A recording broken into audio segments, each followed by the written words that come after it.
Atkins. Oh, God. Yeah, I need to go on a diet. Yeah, I think that I don't want to do chants anymore about really anything. I mean, I get it. Tom Atkins is worth the chant, but if I'm being honest, this is 2 full straight weeks of chanting. Yeah, it's a lot. It's really cutting into everything in my life, honestly. Yeah. Well, and the thing is that, you know, working in the position that I do, I have, you know, meetings and you have to kind of make yourself, even though it's remote work, you have to make yourself kind of publicly available. The amount of times people have already gone to HR to complain, and it's like, yeah, we're trying to have a meeting to talk to him about like product development or something about, you know, whatever's going on. And he just keeps saying Lubden over and over. And it's like, you guys just don't get it. They don't get me. No. You know, if they understood the heart that beats in this chest, I just hit myself a little too hard when I was doing that. But they would understand that I love Tom Atkins. Right. And I love Lubden. Who doesn't?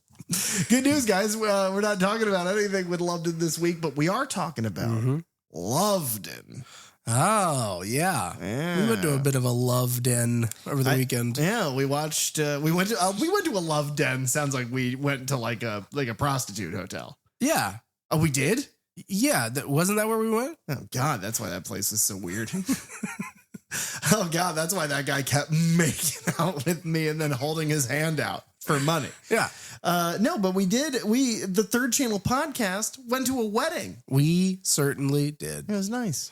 It really was. Yeah. It was nice to, it was a wedding for a member of our Rocky Horror Picture Show Shadowcast, Hell on Heels. Yes. And so there was a large amount of our cast there. Yeah, quite a bit of us. Like 4 tables worth. Charlie was there. Uh-huh. You guys know Charlie. Charlie, how old were you at that wedding? That's a good question. That's a good question. And what's funny is like half that group, I'd say a third. Let's say a third of the group was our Rocky Horror Picture Showcast. Yeah. A third of the group was actual family members and old people. Right. Adorable. Oh, great. Especially seeing them out there on the dance floor. Oh, yeah. And then the other third were swing dancers. Yeah. Which is like, it's cool because eventually, you know, every reception turns into a dance floor. So if it's just a crowd of people who know how to dance, it's like, oh, that's cool. Yeah, it was fabulous. Because you and I just go out there and embarrass ourselves. Oh, yeah. No, it was great. It was good seeing people from Rocky in like a social setting like that. And not having to perform or be on about, you know, anything. It was just to hang out with people as friends. And some of them, you know, having never seen in that setting, it was interesting because you kind of do get to know them a bit better. But yeah, no, it was nice. But then you and I had, while we were out there, we had $1 million idea. We really did. So my brother, Alistair Grave, he officiates weddings. Yeah. For people who don't want their ceremony smeared and made lesser in their eyes by religiosity. Right. So he is an officiant. And so you and I got to talking. And I was like, you know, wow, this is the first wedding that the Third Channel podcast has been at in its entire. Well, Ty wasn't there. Well, Ty might have been there. He might have been in the attic. Yeah, we didn't check. No, we didn't shake a can of Pringles to see if he would sneak on down and fall asleep during weapons. So he does every day. Right. It's like if you're up in this studio, we'll call it, at 4 a.m., there's the sound of snoring, a hand stuck in a Pringles can, and the movie Weapons is playing on repeat. Little kids running with their arms outstretched. Aunt Gladys is drinking water out of a bowl, and Dylan is laughing his ass off. But we had this great idea that we would start our own wedding officiant side hustle. Right. We would start officiating weddings. But the twist is, the $1 million idea is, we would officiate the weddings, and the whole wedding would become an episode of the Third Channel podcast. I think it's a good idea. But the thing is that we're not going to strip away our identity. It would still be a horror movie review, but we would let the lucky bride and groom pick which film we discuss, unless it's a movie about a leprechaun, in which case we are done. Yeah, we are done with those. Yeah. Never again. No. If you want to get married and listen to us talk, even if it's movies we've already talked about, if you want to get married and you want us to take a second crack at, like, I don't know why you would, but like H2O. Yeah, maybe we didn't do a good enough job for you. Maybe you want to hear us talk about The Thing again. Yeah. You know, any of those, we're happy to do that. And what I'll say is and the only thing we're here to talk about today is horror. And then I'll do the whole thing. You guys get to read your vows as part of the movie review. Yeah. Yeah. It's like, you know, after the clip plays, you guys can go and read your, you know, vows that you will probably have written and not hopefully ChatGPT, which I read an article. Apparently that's a thing. That's a thing now. Yeah. People use ChatGPT or other AI generators to do it. To write the speeches that are supposed to come from the heart. If you don't love your partner enough to write your own vows, then good Lord. Yeah. You know, you guys should stop masquerading as a couple. You know what you should say to that marriage? You should say this marriage is love done.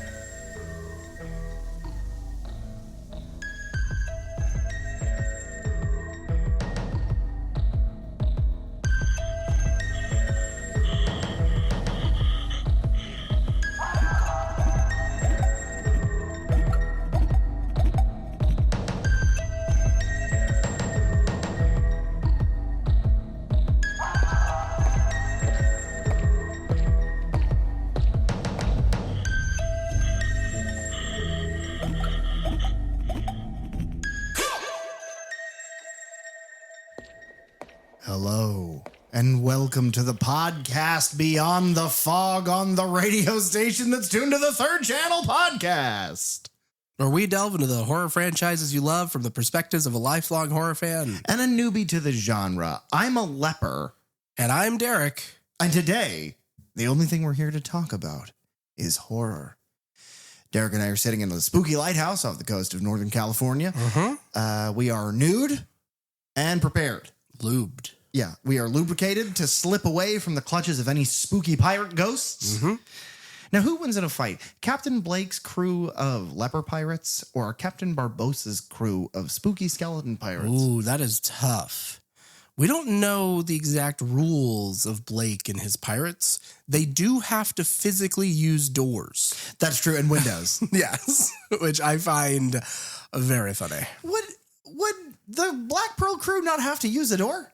I mean, I guess they still, because whenever Elizabeth's father is in that room and the hand is crawling after him, he like stuffs him into a little drawer. Yeah. And it, he stays safe. I think that guy deserved to get his ass kicked. Uh-huh. When the governor walks out of that door, we're not here to discuss those wonderful films. No, we're here to discuss another John Carpenter film. Yeah. It's almost like he's one of the most prolific horror filmmakers of all time. We are here to discuss The Mist.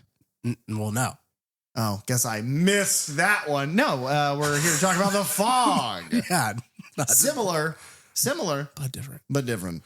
Another movie where, and you and I talked about this briefly while watching, another movie where the veil is pulled back and we get to see that for some reason, John Carpenter thinks that Tom Atkins is a fuckable deity. Yeah. He thinks he is hot as shit. That any woman and every woman would throw themselves at him. Even if they're around 25 years younger than Tom Atkins. It's even if they just met him on this very evening. Even if they hitchhiked into his car, where then within 10 minutes of being in the car, all of the windows of the car explode. She's still like, you know what?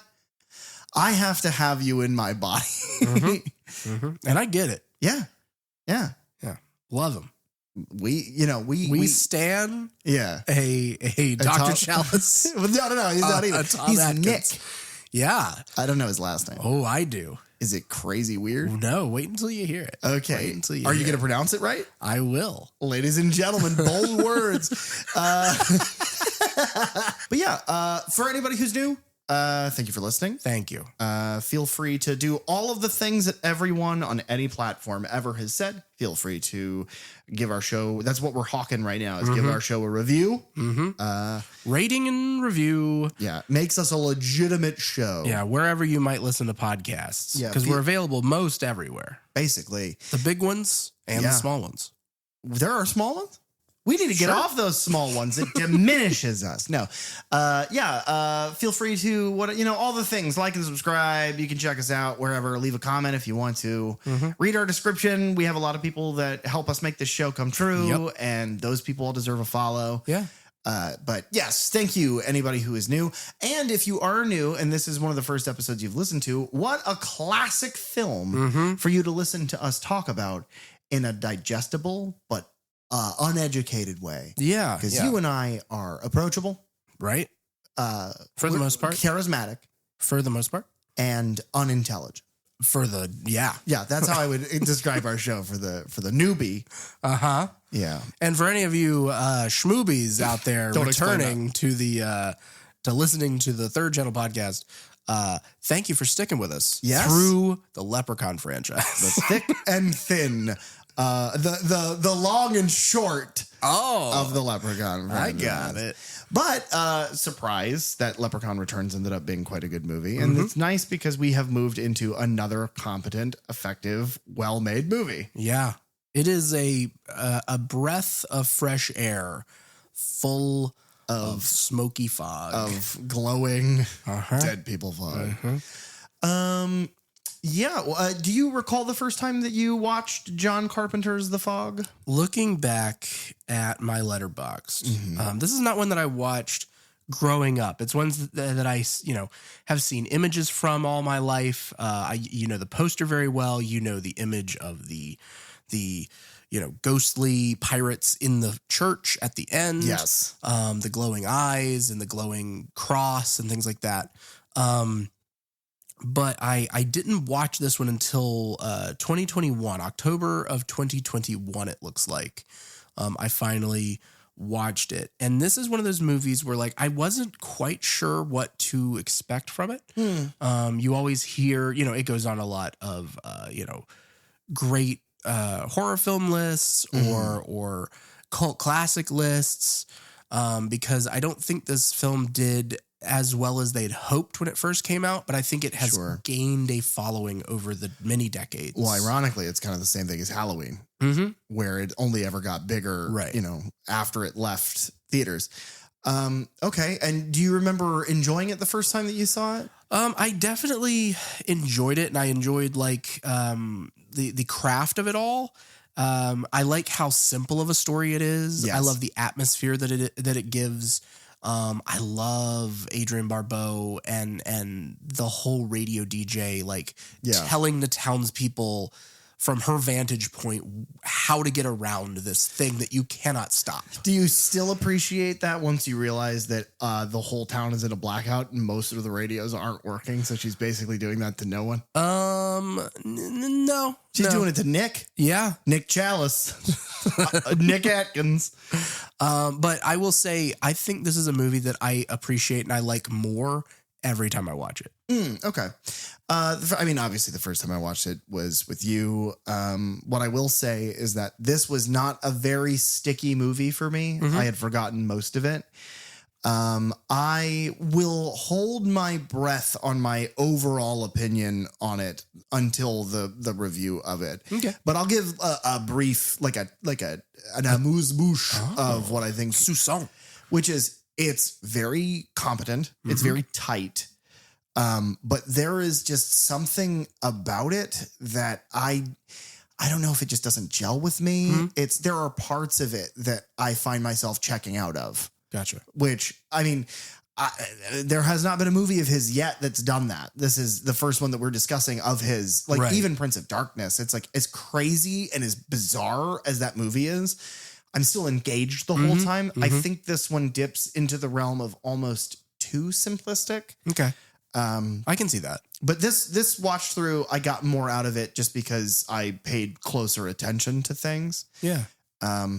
I think the biggest compliment I have, which doesn't really fit into the review itself, so I'll bring it up here, is in watching it and kind of seeing the town and the main street that you see and the road up to the old church and the church itself and then the lighthouse and the beach and all of these locations.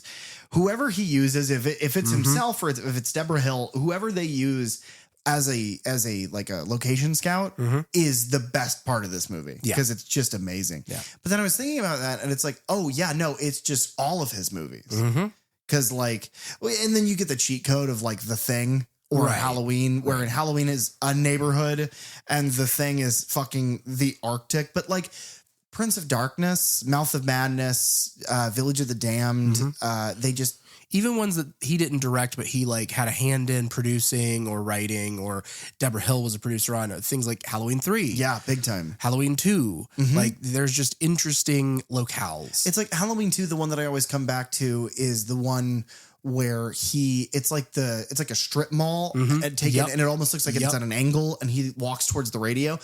It's just, there's something about the way he takes these super mundane places and just, he sticks them in your brain so well. But this movie is no exception. In fact, I would say that this movie kind of serves visually as like, if you want to know what John Carpenter's visual style is for movies that aren't set in the Arctic, this is the one to go to. Yeah. Because they all have fog. Oh yeah. A lot of it. They all of his movies, this is the dumbest one yet. Ready? All of his movies have a lot of the fog. I told you. Oh God, this is very long. What you can't see won't hurt you. It'll kill you. Strange things begin to occur as a tiny California coastal town prepares to commemorate its centenary. That's a good word. Inanimate objects spring eerily to life. Reverend Malone stumbles upon a dark secret about the town's founding. Radio announcer Stevie witnesses a mystical fire, and hitchhiker Elizabeth discovers the mutilated corpse of a fisherman. Then a mysterious iridescent fog descends upon the village, and more people start to die. It is weird that this description sort of just cherry picks things that characters do. Yeah. It's like Stevie sees a fire. The kid finds a piece of wood. They should do one for everyone. Yeah. Everyone has something. The mayor's husband's missing. Yeah. Nancy Loomis says, okay, a lot, Yeah, that was a good Nancy Loomis. Okay. Brad or whatever his name is. Yeah. Yeah. Yeah. Paul. It was an interesting, like, that's an odd description. It's long for no real reason. No, it's like you just need the basis of a eerie, ghostly fog descends upon this town. One night in a quiet coastal California town, an eerie fog that seems to be alive descends upon the villagers, and one by one, they start to experience the unexplained. There it is. Yeah. Off the dome, motherfuckers. I just came up with that right now. He did. Now I'm going to freestyle it. Well, I'm a peanut bar. It's just Community. That's the only freestyle I know is the Dean's peanut bar rap. The greatest thing that's ever been committed to film. Time, yeah. And then he runs away is the funniest thing I may have ever seen. I don't know where that came from. I don't know. The Fog. John Carpenter's The Fog. John Carpenter's. Not to be confused by the 2005 remake of this film, which I've never seen. I have never seen. I won't. I've heard almost nothing but bad things about that movie. It is like one of the worst regarded remakes in that era. Yikes. So, but John Carpenter's The Fog was released February 1st of 1980. It's directed by John Carpenter. It's also written by John Carpenter and Deborah Hill. Deborah Hill was also the producer on this film.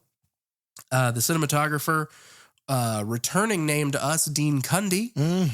Dean Cundy had teamed with Carpenter on Halloween, Escape from New York, The Thing, Big Trouble in Little China. But he also shot Halloween 2, Halloween 3, Psycho 2, Invitation to Hell, which was a 84 TV horror film directed by Wes Craven. And then he teamed with Robert Zemeckis on Romancing the Stone, Who Framed Roger Rabbit, the Back to the Future trilogy, Death Becomes Her. He worked with Spielberg on Hook and Jurassic Park.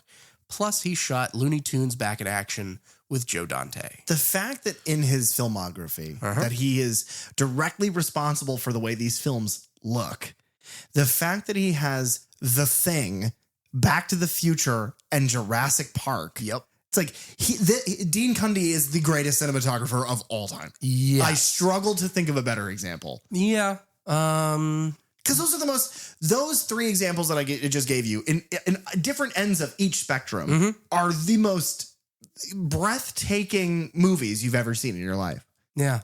Well, and they also, it's funny because he obviously has his own style. Sure. But then all of those directors have their own visual style and language.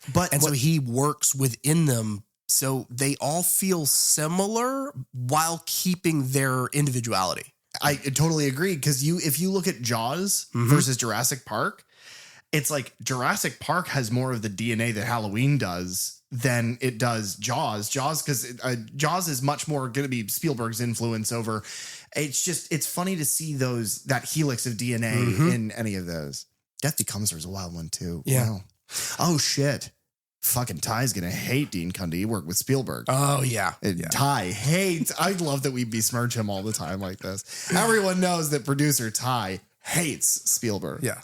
Like has a personal vendetta against him. Yeah. He'll go. You ask him about it, he'll go on a long Spielberg. Wow. The Fog is edited by Charles Bornstein, who was also an editor on Halloween, Howling 2, Return of the Living Dead 2, Critters 2. A lot of sequels. Yeah. Phantom of the Opera, the 1989 one with Robert Englund, who was directed by Dwight H. Little, who also did Halloween 4. Oh, okay. He was the editor on Psycho 4, which was directed by Mick Garris. And then Sometimes They Come Back, which was a TV movie from 91 directed by Tom McLaughlin, who did Friday the 13th Part 6. Okay. And then the other editor credited on this is Tommy Lee Wallace, who was an editor on Halloween. And then we've talked about him before because he was the director on Halloween 3, Season of the Witch, as well as Fright Night Part 2 and Stephen King's It, the 1990 miniseries. It is so unfortunate how one of the side effects of the film Halloween Kills is that Tommy Wallace's name is now it's like an anxiety thing for me. I hear it and I think of his mean mugging, ugly ass face running around chanting for mentally ill people to leap from hospitals. And it's just like, I don't like that anymore. Yeah. He used to be a little boy. Right. But then he grew up to be an asshole. Right. The budget on this film is about $1.1 million.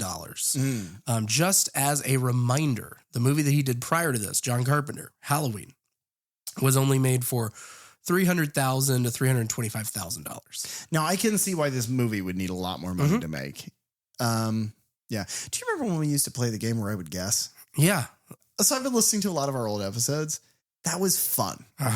But then it wasn't, and we were right to stop doing that. Because I don't know. Yeah. I have no idea. Yeah. So it's basically the same joke every week. Yeah. Which we never do. But that's what this whole podcast is the same joke every week. It's a joke that we play on the audience. No, we're the joke. Oh, you're right. They're both true.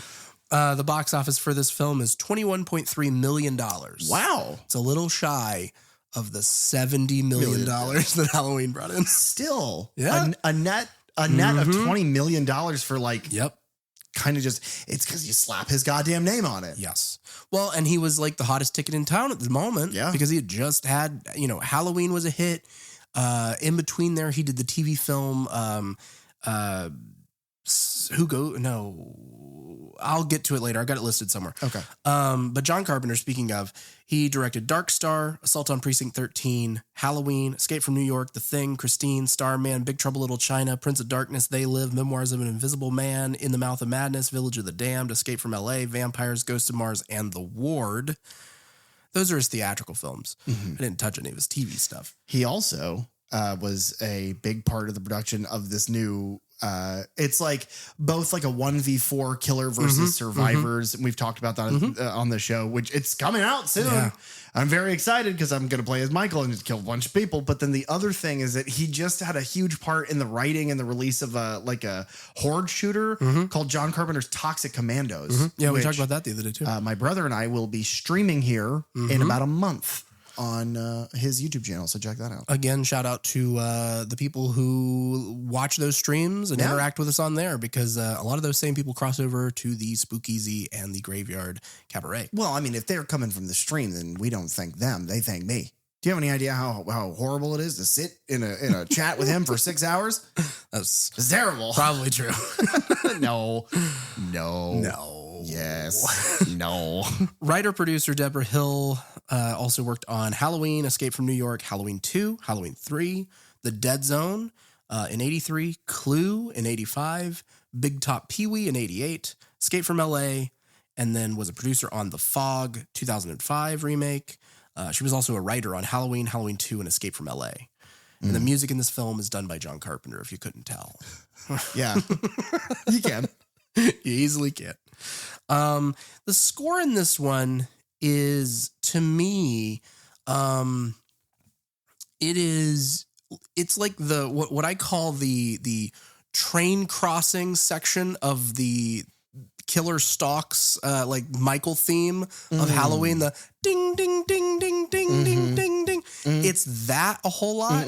Yeah. And then you have almost in like the opening track and the closing track, you almost have tubular bells that kind of play through it. It's a similar feeling. It feels, it's not bad because it's John Carpenter, but of the scores he has done that we have heard, this one does feel probably the least inspired. Yeah. It feels like a bunch of B-roll or like the B side of the Halloween where he was like, well, no, I don't have any room for these. And he's like, I'll use them later for a spooky ghost pirate movie. Yeah. They feel a bit like that. I do like the score. Yeah, it's fine. It works fine because it's purposeful. Like, it is a drone score. Like, it drones on and on. Yeah. And it kind of rolls in like, it feels very Fog-like. What I will say is that if you are a composer and you are a genius, your B-side is most people's best they can ever do. So yeah, even though if you judge it against his other work, it's like, it's pretty good. It's still really good as a score. Yeah. The initial inspiration for The Fog came to John Carpenter when he and Deborah Hill were promoting their film Assault on Precinct 13 in England. They were visiting Stonehenge, and during that trip, they saw a eerie fog rolling over the landscape from a distance. Like John Carpenter apparently just kind of like, he pointed it out to Deborah and was like, what do you think is in there? Like what would you imagine? And so that kind of thought process is like what started this whole thing. What if it's called John Carpenter's The Fog, but what if that conversation is John says, what do you think's in that? And Deborah Hill goes, well, what if it was like a leper colony, but it was like pirates and they kind of rolled up, and let's say we were in California and it's because like a guy stole a bunch of, and he was just like, I'm putting my name on that. And she's like, fuck. You did it again, John. He also stated that he drew inspiration from a story from a British film called The Trollenberg Terror from 1958, which dealt with monsters hiding in clouds. So on the audio commentary, he noted that the story of the deliberate wreckage of a ship and the plundering of the gold is actually based on an actual event, the wrecking of the Frolic, and that took place in the 19th century near Fort Bragg, California. Interesting. So yeah, actual thing that happened apparently that he kind of borrowed elements from for this story. Now, really quickly, because we're talking about ransacking the gold off this ship, I do want to make a point. We picked this movie, and we'll get into why in greater detail, but we picked the movie. Well, I say we, you, the mastermind behind our lists, picked this movie because of the date events in the film occur. Right. But I will say it is very funny that we happen to pick The Fog after The Leprechaun, both of which feature evil, malevolent forces wreaking havoc upon a population to reclaim gold. That is true. Yeah. And also that Blake wanted to start a leprechaun colony. No. No? It's different. Leprosy is not leprechauns. Oh. No, if you're I read completely different things in this movie though. Yeah. I didn't get it at all. If you're a leprechaun, you burst out of someone's penis in space. Oh, okay. If you're a leper, your penis falls off wherever. It's not a space thing. It's like you cough and it goes away. You know, they're similar, I can see. Okay. Only in regard to penises. Right. Are leprechauns and lepers similar in that they both come off? Right. Wow. I'm glad we got to the bottom of that, though. Yeah, that's a Third Channel fact. Yes, it is. John Carpenter named several characters after people he had collaborated with on previous projects. So people like Dan O'Bannon, who was a screenwriter on Dark Star. Nick Castle. That's fantastic. You were right. I was going to love that. Who portrayed Michael Myers in Halloween. Yeah, he's been a stunt coordinator for John shit forever. That's so cool. Tommy Wallace, an editor, sound designer, and art designer on Dark Star and Assault on Precinct 13. And then the babysitter in this film, Mrs. Kobritz, is named after Richard Kobritz, who produced John Carpenter's 1978 television film Someone's Watching Me. That's the one that I couldn't remember the correct title of a second ago. Okay. Other references in this include the name of the John Houseman character, who is the old man at the beginning. Okay. Mr. Macon. That is a reference to Welsh horror author Arthur Macon. Neat. And then the town's coroner, Dr. Phibes, was named after the abominable Dr. Phibes, played by Vincent Price in a number of horror films in the 1970s. Okay. I think that's how you pronounce it. It may be Phoebes, but it doesn't matter. Leave us a comment. Yeah, I've never seen those. I've heard they're good. They're kind of horror comedies of the 70s. Yeah. Very cool. So if she's Mrs. Kovitz, if she's named after somebody named Richard, is her character named Mrs. Richard Kovitz? And if so, do they just shorten that and call her Mrs. Dick? Yeah. That's pretty cool. Yeah. That's metal AF. Mm-hmm. It certainly is. It's like, I got a dick out there babysitting my kid.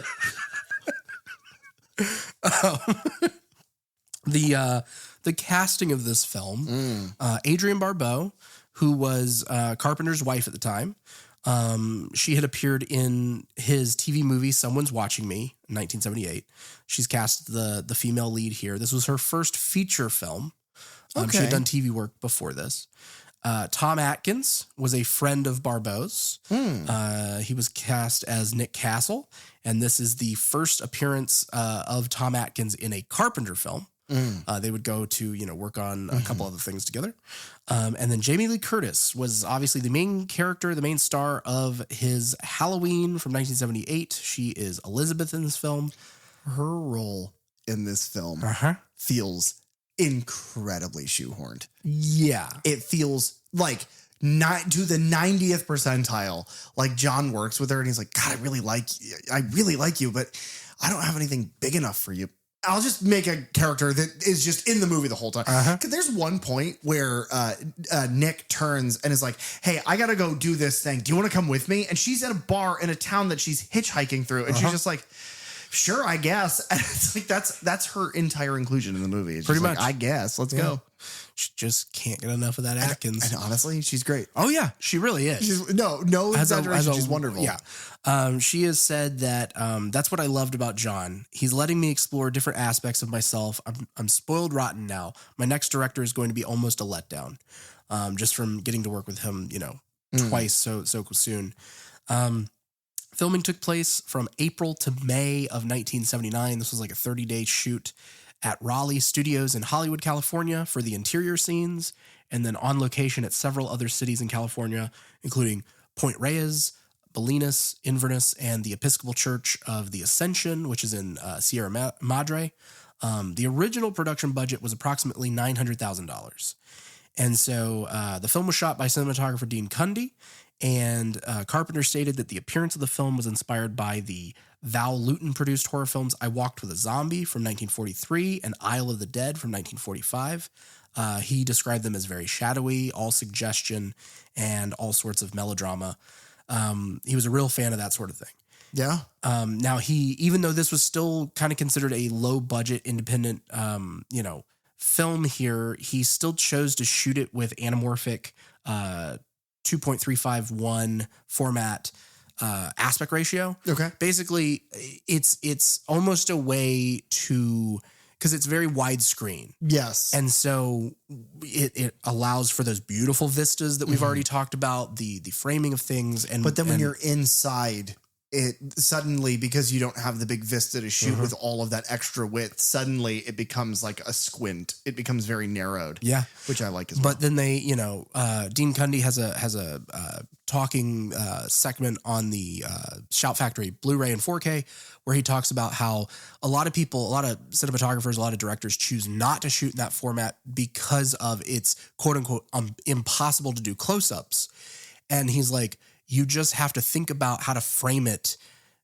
Like you have to put more things in the background or frame them in a different way to fill the rest of the screen. I love that so much. So it's like, yeah, you just figure it out. There's something so much fun about somebody who is like the best in their field or like damn near close to it. Just amongst the echelon of some of the greatest. Talking about doing something that the rest of their field says is impossible, as though like, no, it's super easy. Just don't be fucking stupid. Yep. There's something so wonderful about that. You just have to try a little bit. Right. And it's like, yeah, but Dean, we don't, us trying isn't like that, Yeah. But using that frame for the film itself kind of almost makes it seem like it's a more expensive film. Yeah. While still keeping the budget, as low as it was. After viewing a rough cut of the film, Carpenter was dissatisfied with what he saw. He recalled the experience saying, "It was terrible. I had a movie that didn't work, and I knew that in my heart. I didn't know what to do with it." And so they subsequently added the prologue with the Mr. Macon telling the ghost story to the kids on the beach. That was shot on a soundstage. And then he added several other new scenes, reshot a bunch of other scenes in order to make the film more comprehensible, more frightening, gorier. A lot of that was done kind of because after realizing that The Fog is going to have to compete with other horror movies of the time. Right. Which at that point, Friday the 13th is out. And so it's like things like that are okay. Well, I love how he's having to compete with his art project against the monster he helped create. Exactly. Unwittingly. What I will say is something that I saw in that, and I think where you're at within the commentary, this is part of it that I did get to watch with you last night, is he had said that if there's any close-ups with violence that was shot almost exclusively after the fact, because they were like, well, The Fog is a threat because of the implied death that is in it, but we have to show that happening to people. So that the audience relates the fog to the threat of the thing inside of it. Oh, yeah. Which I think is a good decision. Oh, yes. I agree. And it's not heavy on gore. It's what's funny is this movie still gets an R rating. He was hoping for a PG. He got an R. Now, do you want to tell me why he got an R rating? Because PG-13 didn't exist yet. Correct. Yeah. Just want to make sure. Yeah. Well, it's also because Jamie Lee Curtis, and this is where I'm going to get a little crass. Oh. I'm going to get a little gross. You? Crass? I'm going to talk about some groovy boobies. Oh. There is one moment where Jamie Lee Curtis, who has big boobs, has a blanket pulled up about to her chest after making Sticky with Tom Atkins. Yeah. That might have been, that's the only thing that I can think of that's visually that pushes MPAA, because it's like, I don't think there's even blood in this movie. No. Not that I can think of. No. If there is, it's too fucking dark to tell. Right. An old lady gets murdered and ripped out of the house. And now I laugh and laugh. There's a scene where Jamie Lee Curtis's character is approached by a Walking Dead corpse in the morgue. That was a completely new scene, as well as Adrienne Barbeau's character going on the roof of the lighthouse and being attacked up there. That was completely created with the reshoots. It's so funny because those are the exact opposites for me, because Adrienne Barbeau in the lighthouse is, if not my favorite part of the movie, one of them. Yeah. And then Jamie Lee Curtis, the corpse that just gets up I don't understand why that's in there. It feels completely detached, and I hate that decision. Yeah. It is the one thing in the movie that's like, this doesn't fit anything else that's happening. No. The quote unquote rules that you've set up. Right. It's the Black Pearl rules. It's anybody that was there when the gold was cursed, or the cursed gold was stolen, has the curse. So it's like, that would be like all the pirates and the Black Pearl. They kill you, but then they slip one of those coins in your pocket really fast. And they're like, ha, you're cursed. April 20, the 6 of us met tonight. From midnight until 1 o'clock, we planned the death of Blake and his comrades. I tell myself that Blake's gold will allow the church to be built and our small settlement to become a township, but it does not soothe the horror that I feel being an accomplice to murder. April 21st, the deed is done. Blake followed our false fire on shore, and his ship broke apart on the rocks off Spivey Point. We were aided by an unearthly fog that rolled in as if heaven sent, although God had no part in our actions tonight. Blake's gold will be recovered tomorrow, but may the Lord forgive us for what we've done. I couldn't read any further. Your grandfather had a way with words. Our celebration tonight is a travesty. We're honoring murderers. Okay, everybody got it? That's the whole story. It is as simple as it gets. Yeah. That's the whole they tricked a leper colony 100 years ago into crashing because one of the guys was rich. Yeah. And they killed them all with the help of a fog, and they stole their money. End of story. Right. Good. Now we're all caught up. Well, and what's interesting about starting with that clip is that it is the reveal of what the movie itself starts with. Which is the ghost story. Yeah. Right. Because the ghost story itself is like, I love this little opening sequence. You know, we start on like a ticking pocket watch that is snap closed and an old sailor, you know, an old salty sea dog. Let me tell you a story about boats. Who all the kids in town are allowed to just hang out with at midnight. Yeah, well, there's only one kid in town, and that's Andy. Those are the other ones are just like a bunch of like watermelons on scarecrows in little kid clothes that just sit there and he talks to them. Apparently, some of those kids are Dean Cundy's kids. Sure. But other cast and crew members. But yeah, that's Mr. Macon. He's played by John Houseman, who was in Ghost Story, a 1981 horror film. He's in Scrooged. He has a cameo in that, the Bill Murray Christmas film. He was in The Naked Gun, the original. He is the driving instructor in that film. All right. But yeah, he is like, I think he was a producer for Orson Welles way back when. Wow. And so they kind of put him in this cameo role as like, this is the sort of cameo that Orson Welles would do in his later career. Yeah. But they didn't get him. Well, in his late career, he would just do booze commercials. Yeah. That's because he just got paid in the I was going to say, yeah, he's not paid at all. He's just doing it for the love of the game. Yeah. But yeah, he tells this little ghost story to these kids around a campfire. And I love it because it perfectly sets the tone for what this film is. Just a ghost story. It is a ghost story. Which, is this our first ghost story movie that we're talking about? I mean, we've done mostly slashers. Yeah. But you've got Candyman. Okay. Candyman's a ghost story. Yeah. I was racking my brain. I would say that this is the most traditional ghost story. Right. Because Candyman is more of like a phantom story. And that seems like it's the same thing. But I get why you mean it's different. Yeah. Who wins in a fight? Candyman or the leper? We'll never know. He turned it down. Good for him. Yeah. I think we've had that exact same conversation twice. Yeah, probably more than that. Yeah, good for us. But yeah, it's been 100 years in this little coastal town of Antonio Bay in Northern California. Yeah, the reason you said this, the reason that we're kind of doing this, or one of the reasons I guess we're doing this movie at this time, is that the events of this story take place on April 21st. Now, guys, look down at your phone.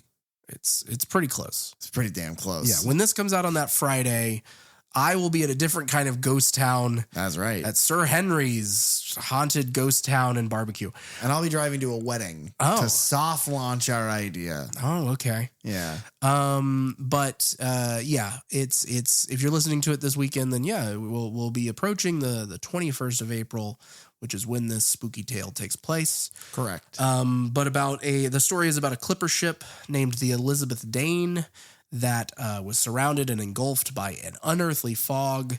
And so they mistook a campfire on the beach, thinking it was a lighthouse, and they run aground of these rocks, and everyone on board goddamn died. campfire. It must be. But I mean, the fog was obscuring their vision and things like that. So yeah. But it causes the whole crew to drown, and then the fog mysteriously lifts. And but he says that one day the fog will return, and the ghosts of those sailors will return to seek vengeance. Yep. And it's just this, and it builds this whole thing of like, it's 11:55. We got time for one more story. And then by the time that story is ended, it is now midnight. And we are now at the 100th anniversary of that thing happening. Yeah. And the fact that it's around a campfire is cool because the campfire that's in the story, like you can kind of see that realization on the kids' faces in that moment. I just think it's a perfect way to set up this movie. It's this and then into the boat. Whatever the other boat is Seagrass. called. Seagrass, thank you. Because I say it fucking a dozen times. But it's seeing so quickly those things play out with the little character interlude in between those things. Yeah. It sets a powerful opening. It's tonally and for the pacing in the beginning, it all works really well to kind of set the hair in the back of your neck up. I just wish that it didn't do that so well from the jump and then just kind of forget for a little while. Because that's what this movie feels like to me, is like they needed to do character stuff, but they wrote it's too many cooks as far as how many characters they have. Because we even had a discussion of like, well, who is the main character? Yeah. Some could argue, see how good I am at this by this point. Some could argue that it's Adrienne Barbeau's character, right? Stevie Wonder. That's what I would argue, except for her name. But yeah, basically, once the clock strikes midnight, a bunch of weird things start happening around town. Yeah, we get the title sequence, kind of cut over a bunch of weird things, very poltergeisty. Just kind of like. There's like a string of payphones outside of this store in town that all begin ringing, and you can hear like the change like rolling out of it. There's a guy who's like sweeping up at a convenience store, like a little grocery, and like all the bottles start like shaking. Like signs are falling off their racks and things. At a gas station, the power comes back on, and like one of the handles for the gas like falls on the ground, and it begins just pumping gas out onto the ground. Because 100 years ago, the pirate ghost that was doing that was an arsonist. Yes. Yeah, it's crazy. But it's all those sorts of things. Like, and apparently all this sequence for the most part is all created whenever they're like, we got to go back for reshoots. This thing's only like 80 minutes long. We got to get it to feature length. We got to add some stuff. Yeah. But all of that works. Yeah. It's interesting. It's cool little shots, and some of it is so ingenious how they figure it out, because you get a return of we'll get to her character in a bit, but Nancy Loomis is in this, the actress from Halloween, and not the ghost face killer from Scream 2. No, not that. It does get confusing after a while. It does, big time. Damn you, Wes Craven and Carpenter, because of Dr. Loomis. Yeah, they're all just buttholes. Yeah.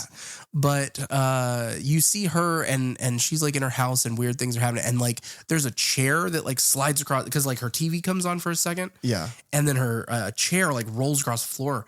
And apparently whenever they were trying to set up that gag, they were like, okay, well, I mean, I guess we could like put some filament wire on there and put some pulleys on the ceiling, and we could run this line and we could do that. And then one of the guys was just like, well, what if I just got behind that curtain over there and I just like pushed it with like a stick? They're like, well, could you do that from out of frame? And he's like, yeah. And then they tried that, and that's what worked. It worked really well. Yeah. So it's just kind of the ingenuity of that I find like charming. I used to do theater. I went to like a theater performing arts high school with a really, really good theater program here in Tampa. I went to Blake. Humble brag. For those of you, name dropping a fucking magnet high school in Tampa, Florida. But my major there, air quotes, I was in tech theater. And it is so funny how often that is exactly how that works. Like, there was a period of time where we were building a set, and the director wanted there was a fountain that they wanted built that they had bought like the water pump for. We were making a fountain, and it was, you cut the wood, you line it in plastic or whatever. But at one point it was like, well, we want it to be like metallic. We want it to look metal. So the director's like, well, we went to the props department and we went to a hardware store, and we bought a bunch of like really thin sheet metal, because originally we were going to use aluminum foil, but that looks like aluminum foil. Yeah, it's hard to hide that. And so we're all sitting around and we're having a conversation of, okay, well, how do we attach these sheets of metal to this round fountain without it bending or fucking up really bad? Or like, because if you put the thing is, it was so reflective that if you put a nail or a staple in it, it would bend, and you could see the natural bends and be like, well, those are fucking staples. So we're sitting around and we're talking. And then a buddy of mine walks up and just goes, well, I don't know, do we have any glue? And it was immediately like, well, no, he could sand the bottom of it. Oh, we could sand the... Oh, that actually might work. And then we fucking just glued it and it worked infinitely better. We're arguing for 15 minutes like, well, what if we like attach it to itself and we make like a shell that goes around it? And then some guy's like eating something like, I don't know, just glue it. And it's like, fuck, that's a better idea. Sometimes that's all it takes, man. So good. This is where we hear the voice of Stevie Wayne for the first time. We will get to her in a moment because we get a quick scene with Father Malone. John Carpenter has a cameo here as a guy who works at the church with Father Malone. He's like closing up for the night, turning the lights off and locking up and stuff. That character's name is Bennett Tramer. God damn it. Who was a friend of John Carpenter's, who is where he got the name for Ben Tramer. Fucking Ben Tramer. He's back, baby. Yeah. Back from the dead. He got burned up in an ambulance. Yeah, that technically hasn't happened yet, but yeah, in our storyline, yes, it has. Yeah, because it's the next fucking day. We just don't know about it. Right. Okay. But he is dead. Okay. I can get. We hadn't read the obits yet. Yeah. Do you think Loomis gets mentioned in that obituary?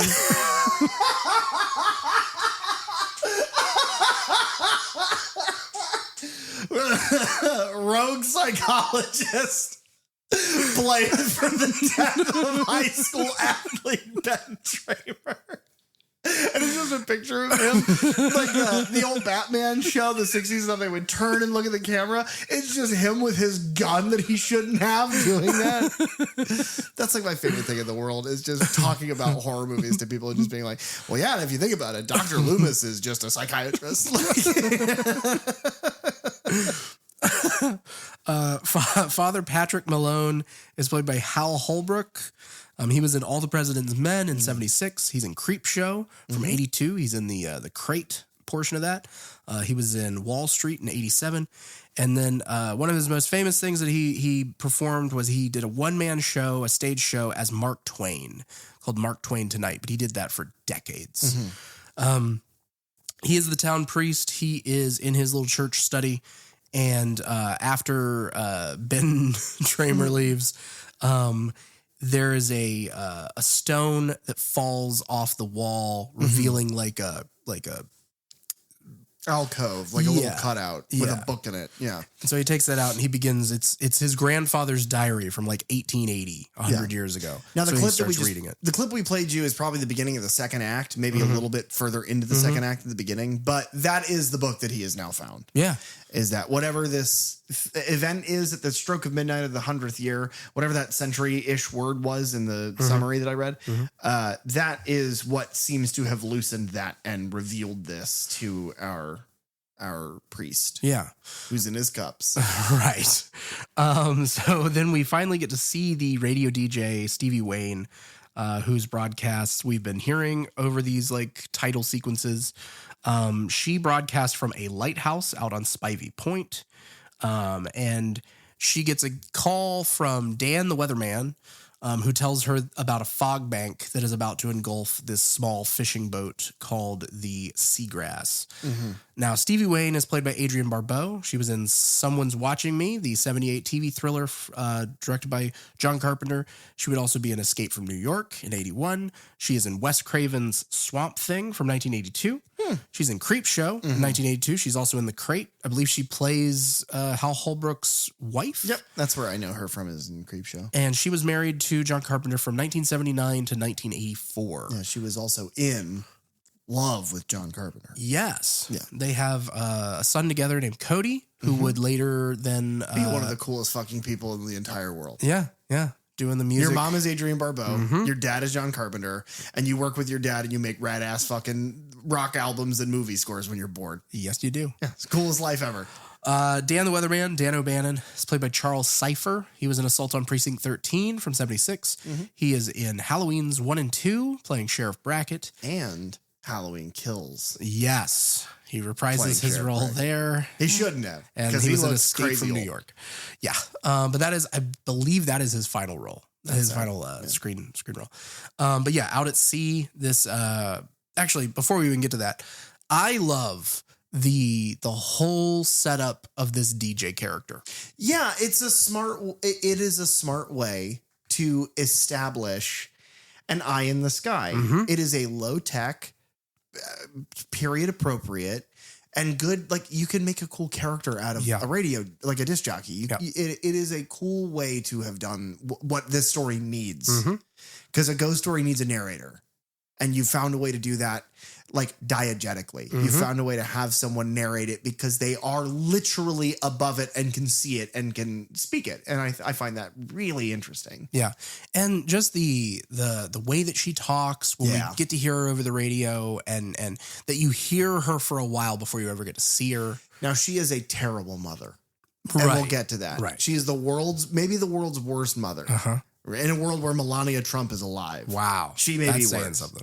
No, that's impossible. That's impossible. There's a whole documentary that shows how much of a piece of shit that lady is. But the point is, Adrienne Barbeau, great disc jockey, great radio host, really good for the town, looking out for everybody. She's kind of the town's mom. Yeah. But Andy, her actual son, she's not a very good mother. Too. Neglecting, yeah, a little bit. I love her dynamic with Dan the Weatherman. Yes. I love that this little he calls in every night to give her the weather reports, and they are like flirty back and forth. What I love about that is like she seems to harmlessly flirt with him, and he seems to be absolutely in love with her, but harmlessly. Yeah. You never get the creep vibe from Cypher. No. He plays it so charming, but she just like teases him, and it's the I'm gonna spit on you, and then his response is he has opened his mouth as wide as a snake. Yeah. Sometimes you gotta let Adrienne Barbeau spit in your mouth. Yeah. John Carpenter. Yeah. I think that their little relationship to me reminds me of in Firewatch, the video game. Yes. Your relationship with Diana, something like that. It starts with a D. My mind is going blank right now. What? Yes. But that relationship of you don't see this person, they're in another, Firewatch station all the way across the forest from you, but you can radio back and forth from time to time. You get to know them intimately. Yeah. So I don't know. I just think it's a cool dynamic. Yeah, I agree. But yeah, out at sea, this strange glowing fog envelops this little fisherman's trawler, the Seagrass. And it brings along with it a giant ship, which we know is the Elizabeth Dane.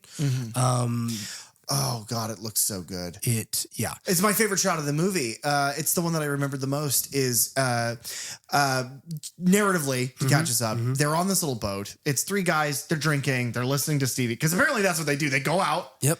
They get drunk and listen to Stevie. And then when they're drunk enough, they go back to shore, which is a great life. Also neglecting their children. But they, suddenly it gets very cold.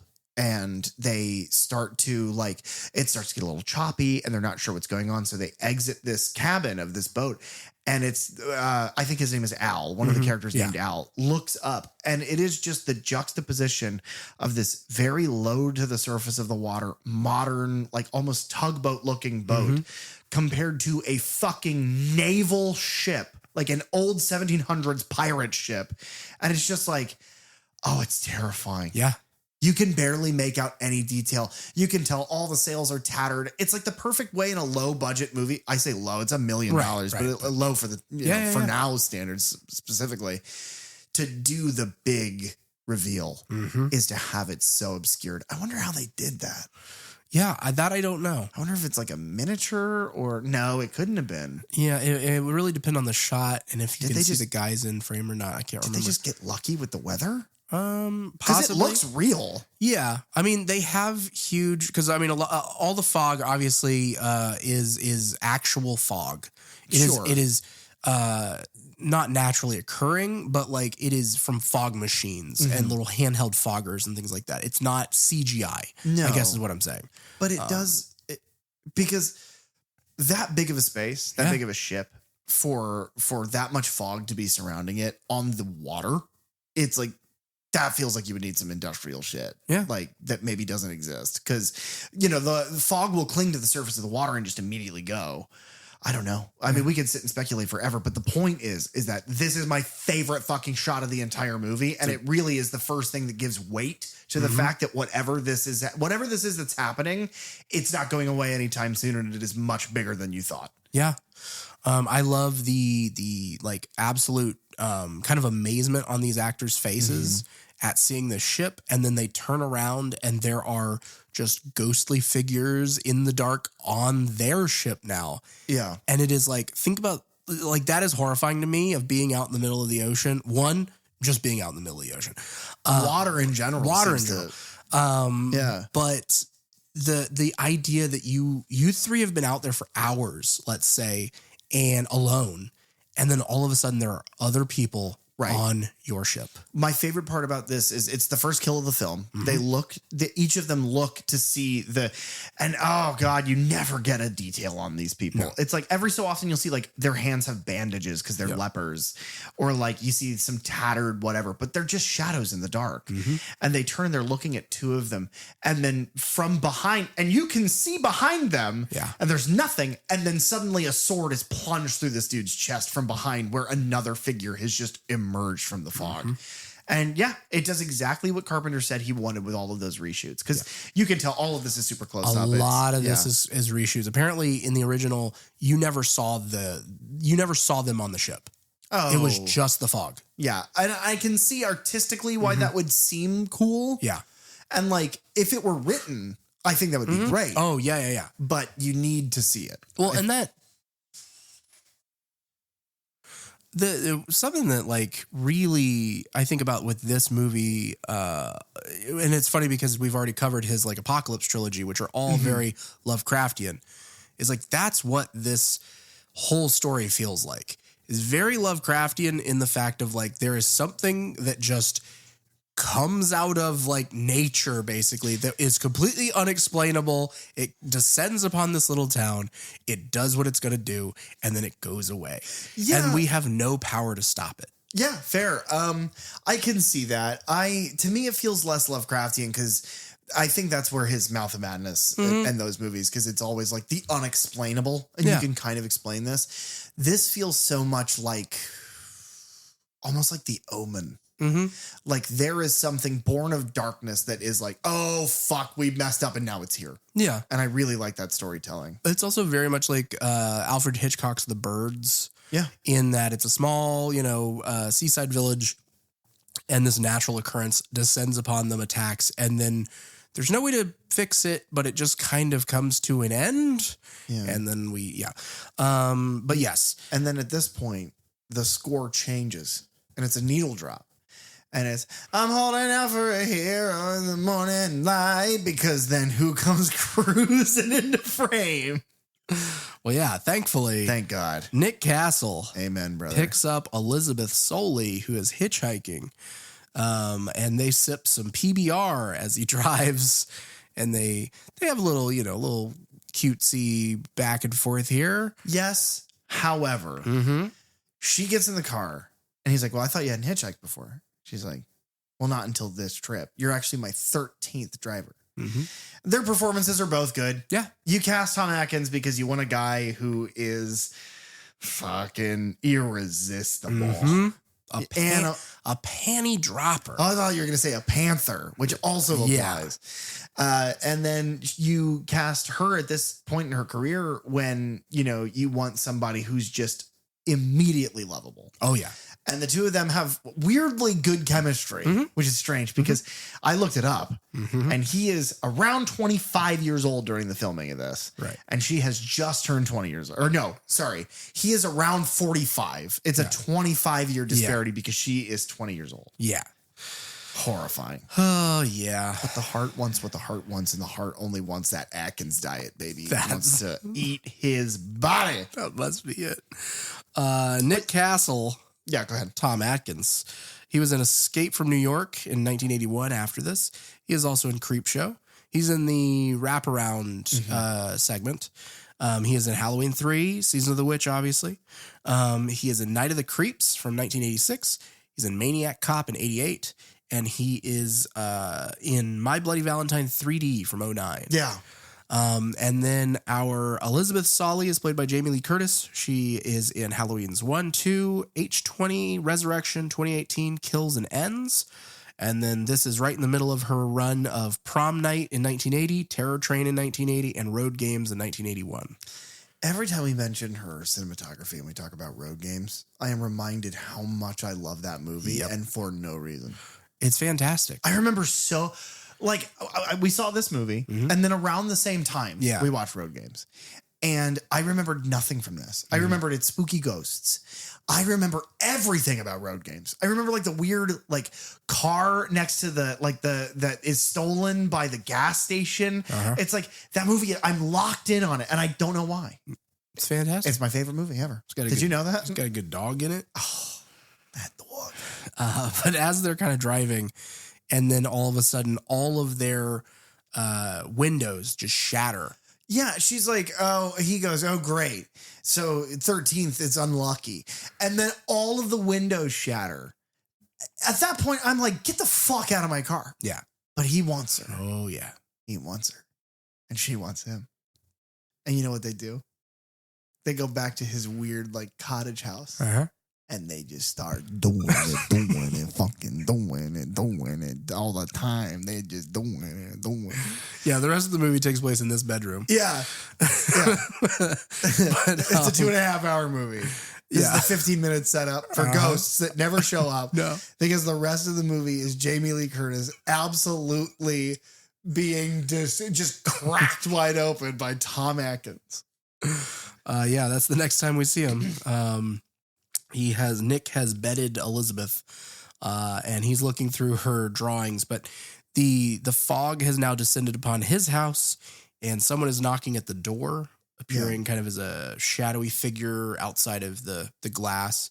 What I will say is that I like the storytelling, and we make fun of the romance in this because it's really easy to make fun of because it's kind of gross. Maybe the 80s were different, but it's gross. It was a different time. Yeah. Well, it's gross depending on who you ask. Because if you ask the president, then it's whatever. He would say that's A-OK by him, or whatever he says. Maybe if she wasn't my daughter.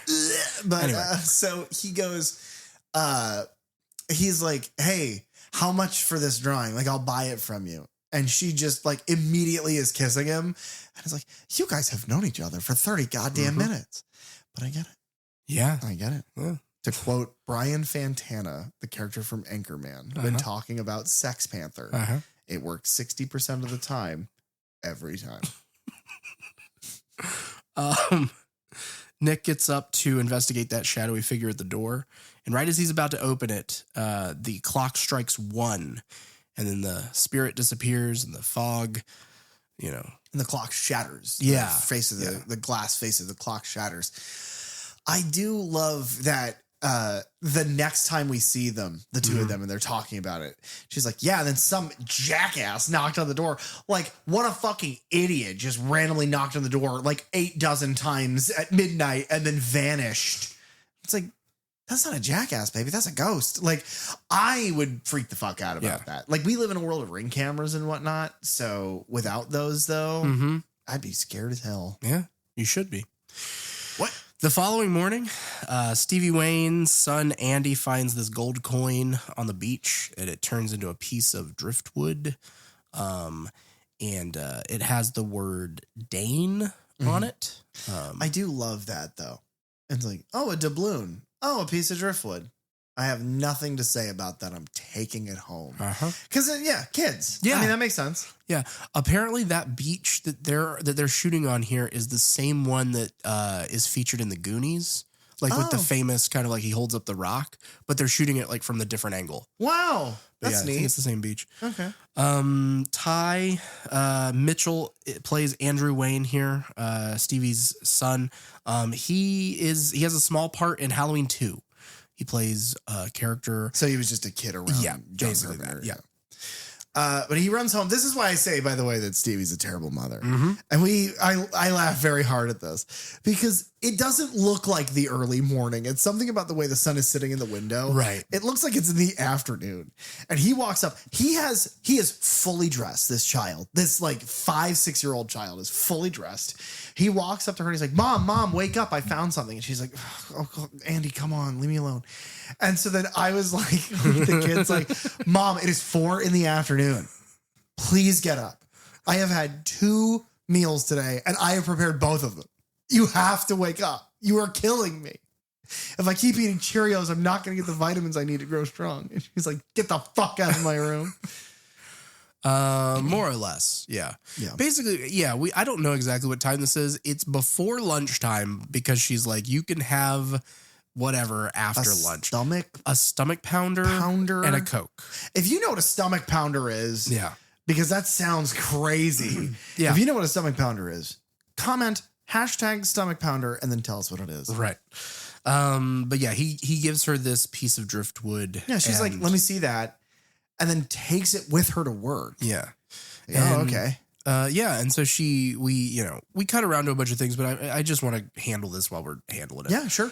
She goes to the lighthouse because she works, like she broadcasts her radio show from this lighthouse, and it's like an actual lighthouse that is, way out, and you have to take like over 300 steps down to this lighthouse that's like way low on the the rocks there. Burbo, in that interview that I think you're referencing, talks about the fact that there were a few days where the wind was so bad that they were like, well, we can't shoot because you can't walk down there because you'll fall off. Yeah, because it's in like a national park, so like you can visit these locations, but yeah, if the wind is too high, they have to close the stairs. You cannot go down there. We got to add that to the list. Yeah, we should do a third channel podcast cross country tour a la Forrest Gump, where we visit every major John Carpenter set piece, starting on the East Coast with Mouth of Madness, all the way to the West Coast for everything else. Okay. All right. We'll figure that out eventually. Guys, if you want to fund that, we have links for money. Yeah. We're begging. Donate to the podcast. Give us your money. Down in the links below. And we'll show you our butts. Yeah, eventually. Our stomach pounders. Is that what it is? I don't know. I hope not. But yeah, I like this because it's just kind of, she's going through the mundane, thing of like, she's listening to promo tapes, as she's, going to work. And then she sets the driftwood down. It's like on top of a tape rack. Yeah. And then this the coolest effect. Oh, yeah. I don't know how they did it. I don't know how they do it. It must have been like, okay, this is just speculation. But my assumption is it's a real piece of wood. Those words are carved into it. And then there are the smallest pinholes drilled with a bladder, and they push it and water flows down it. Because what it looks like to our perspective is the carved word Dane just begins to fill with water. And then that water drips down over the rack and into the player, which starts to affect it, and it like warbles and it gets slower. And then eventually it plays like a super deep, like haunting voice that like delivers this message. Yeah. Vowing revenge. And then the word on the wood itself has changed from Dane of Elizabeth Dane to 6 must die, and then burst into flames. And she sees this and she grabs a fire extinguisher and she puts it out. And then once that has cleared, it's like it has now returned to just saying Dane. And it doesn't look like any of the water was even real. Nope. The tape is playing normally again. Like everything's back to normal. That's great. And so she does do the fire extinguisher too long. It's like, dude, the fire's out. No, you got to make sure though. She empties the whole fire extinguisher every time. The basement has 100 fire extinguishers. Yeah. And 100 tape players. Yeah. She's like, I keep bringing coin wood up here and it drenches my tapes. Yeah. People are like, that is a crazy sentence, by the way. You said a sentence for the first time. Yeah, that's the first time anyone's ever said that. But she calls Andy to ask about this, driftwood that he found, and tells him like, don't touch anything else at the beach. please don't leave the house tonight. Yeah, this is when she's actually a parent because he tells her, oh yeah, last night I was hanging out with that old guy down by the fire pit, and he told us a scary fucking story. And then this morning I left while you were still asleep, and I went down to the beach, like by the pier, and I found a coin that turned into driftwood, which I brought into the house.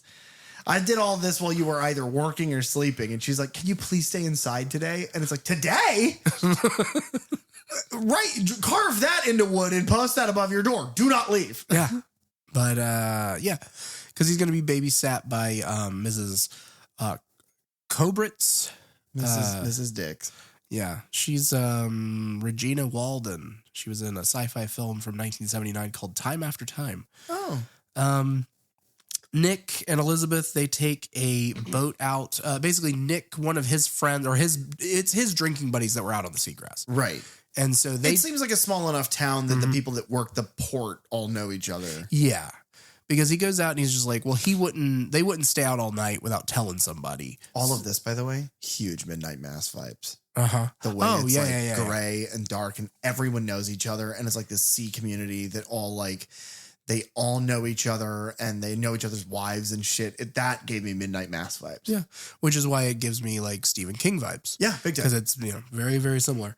But yeah, they get another boat and they take it out to look for that lost fishing trawler, the Seagrass.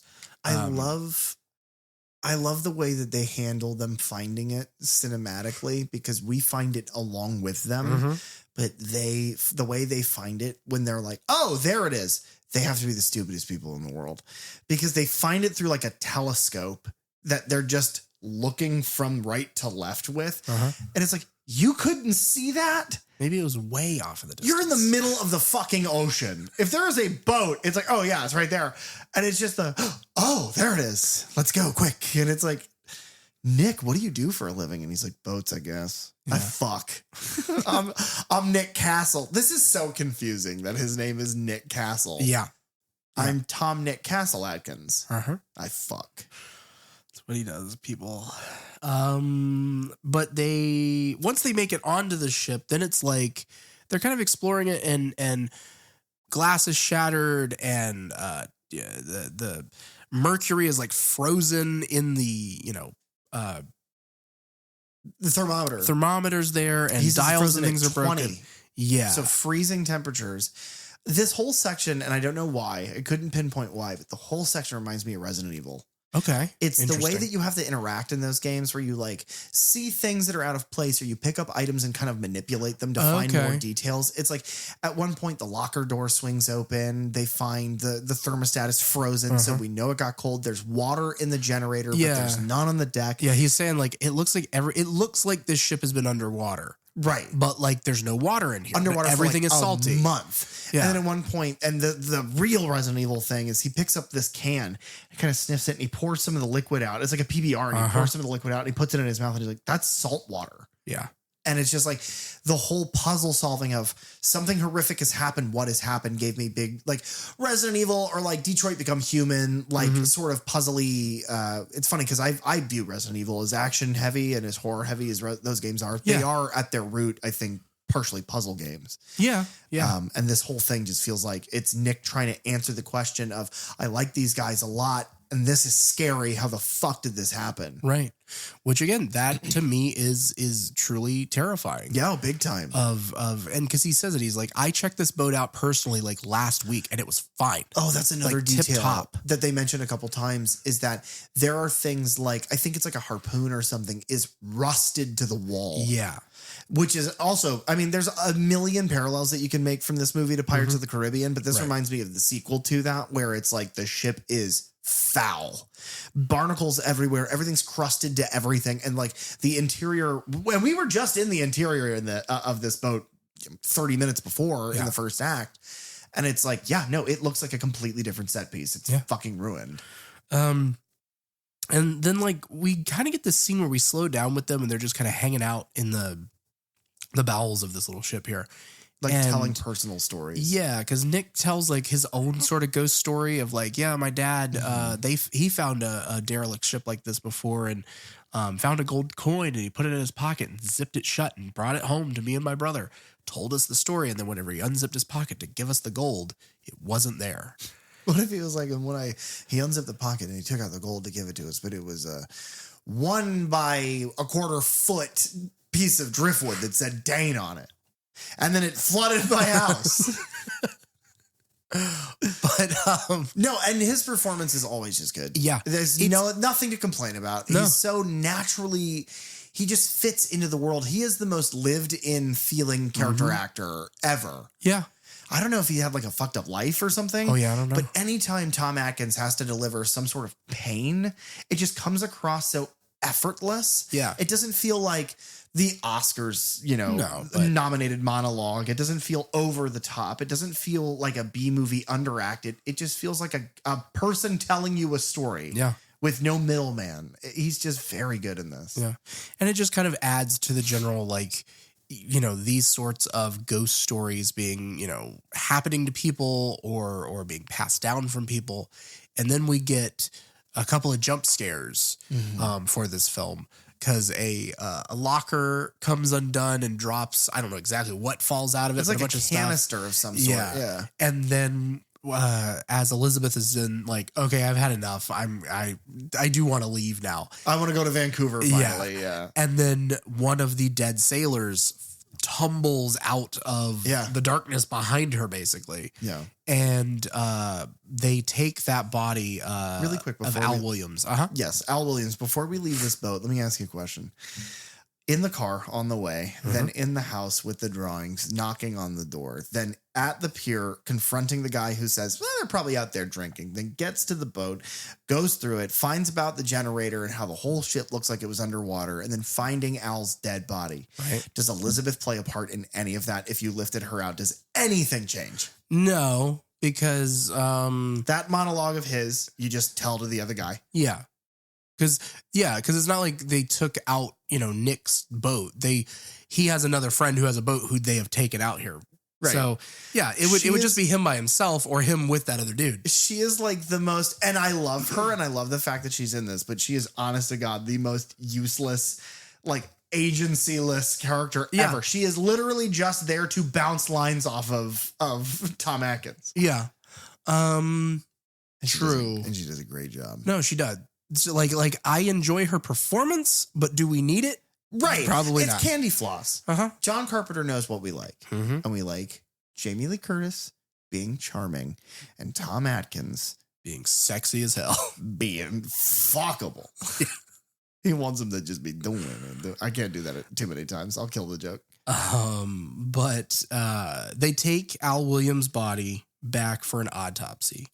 And Nick and the coroner, Dr. Fibes, they discuss how to him the body looks like it's been underwater for like a month. It's the most haunting part of this whole movie is he's like, I talked to him like a week ago. Right. And and it's just like the most straightforward. He's almost angry. Like, no, he has been underwater for a month. Yeah. And it's like, what the fuck? He talks about how like his lungs are caked with salt. And like the reason he's not decomposed is because he was so deep in the water that it was so cold that it staved off decomposition. Yeah. And it's like, there's like silt under his fingernails. And he's like, all he was doing was just sitting in the cabin of this boat. And at one point he got stabbed to death by a ghost leper. Yeah. Pirate. Ghost pirate, ghost leper pirate. Yes. There's so many moving pieces to what we're calling them now. Yeah. Dr. Fibes is played by Darwin Jostin. He was in Assault on Precinct 13 in 76. He is in David Lynch's Eraserhead in 77. But while they're in the hallway having this discussion, is this extra scene that they shot where Elizabeth is in the autopsy room alone. Yeah, it's kind of dumb. Nick Castle and the doctor are like, do you feel that it's really cold? And it cuts into the room and she's also shivering. And then, it's like this really poorly made up hand It just like kind of looks dirty with some like veins. It doesn't look very good. Right. And it's probably rushed, but reaches onto like a medical table and grabs a scalpel and then kind of like stirs and gets up. And I just don't understand why. Yeah. It doesn't fit the aesthetic or the rules of what's going on. It doesn't look good either. Yeah. And that's confusing because the entire thing is the ghosts from the fog look great because they are silhouettes. And the only exception to that is Captain Blake. And he's the only reason we kind of know what he looks like is because of the fucking posters with him on it. Or the fact that he's got red eyes. He does have red eyes. Yeah. He needs some Bausch and Lomb drops. Yeah. Shameless plug for Bausch and Lomb. This isn't, we don't really need this. The main thing here is like, he tries to attack Elizabeth. She screams. They come rushing back in and they see that the corpse has carved the number 3 into the floor. Basically symbolizing to us that he is the third. Well, that 3 people have died or that 3 more people will die. Okay. Because 6 must die. Yeah. So then we get to the Antonio Bay celebration. We have Kathy Williams. It's just so weird because if it's 1980, that means the town was founded in 1880. Right. I don't know. It's just like, I guess we have Gasparilla, which is like a facsimile of when we were like founded or pirates or whatever. Oh, that's cool. Oh, dude, how much cooler would Gasparilla be if Jose Gaspar was a goddamn ghost? Oh, yeah. Ghost Barilla. Has anybody done anything with that? Nobody take that. Nobody take that. That's ours. TM, Third Channel Podcast. Go fuck yourselves. I'm glad we thought of the same thing. But yeah, we usually do. We get to the celebration in town. Kathy Williams and her assistant Sandy Fatal are getting set up for the centennial celebration. Kathy Williams is played by Janet Leigh. Janet Leigh was in Little Women, the version from 1949. She is most famously in Psycho, Alfred Hitchcock's 1960 classic. Marion Crane is the name of the character? Yeah. Yeah, okay.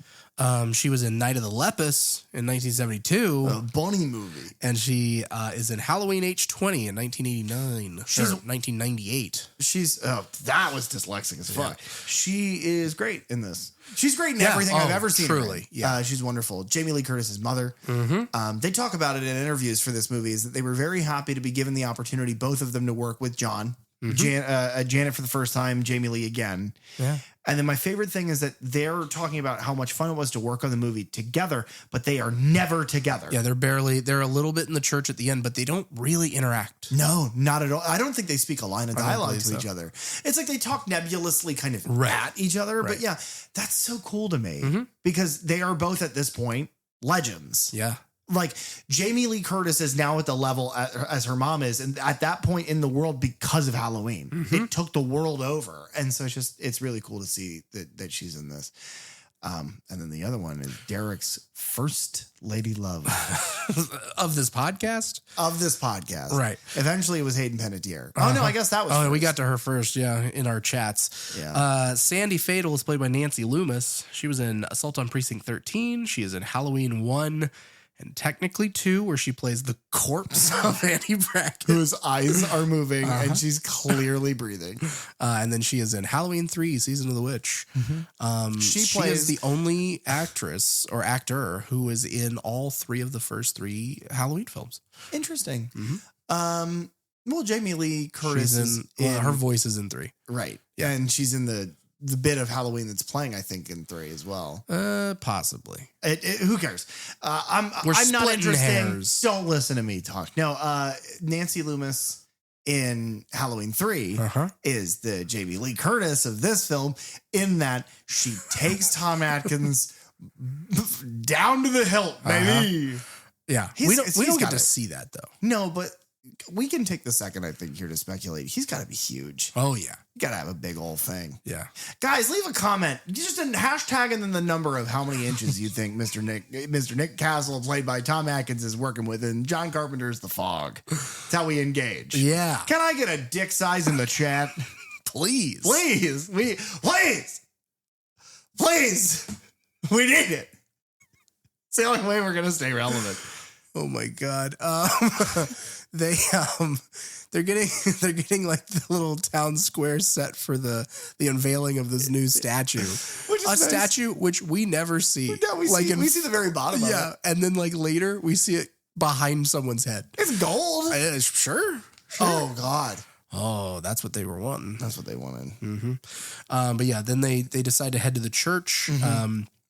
As they're driving, they're kind of discussing all the weirdness that had happened the night before, the things that they had seen and heard. And then you find out the saddest thing ever, that Janet Leigh's husband is one of the fishermen. Al Williams. Who's dead now. And it's like, well, she doesn't know that, but we do. Right. And she's saying things like, well, the Coast Guard said that maybe they ran out of gas and just not to worry about it. So I've got it out of my mind. Mm-hmm. Nancy Loomis is like, are you fucking sure? Yeah. Now, here's what I'm going to say. And I said this to you earlier. Uh-huh. I love Nancy Loomis. Right. She's great. Yeah. She's a bad... Okay. All right. Stick with me, folks. Uh-huh. She's a bad actor. Right. She's not good. Yeah. She's good in Halloween because I think as a person, I think her character, Annie Brackett, fit her as a person. She didn't have to act. Uh-huh. She just had to read lines as herself.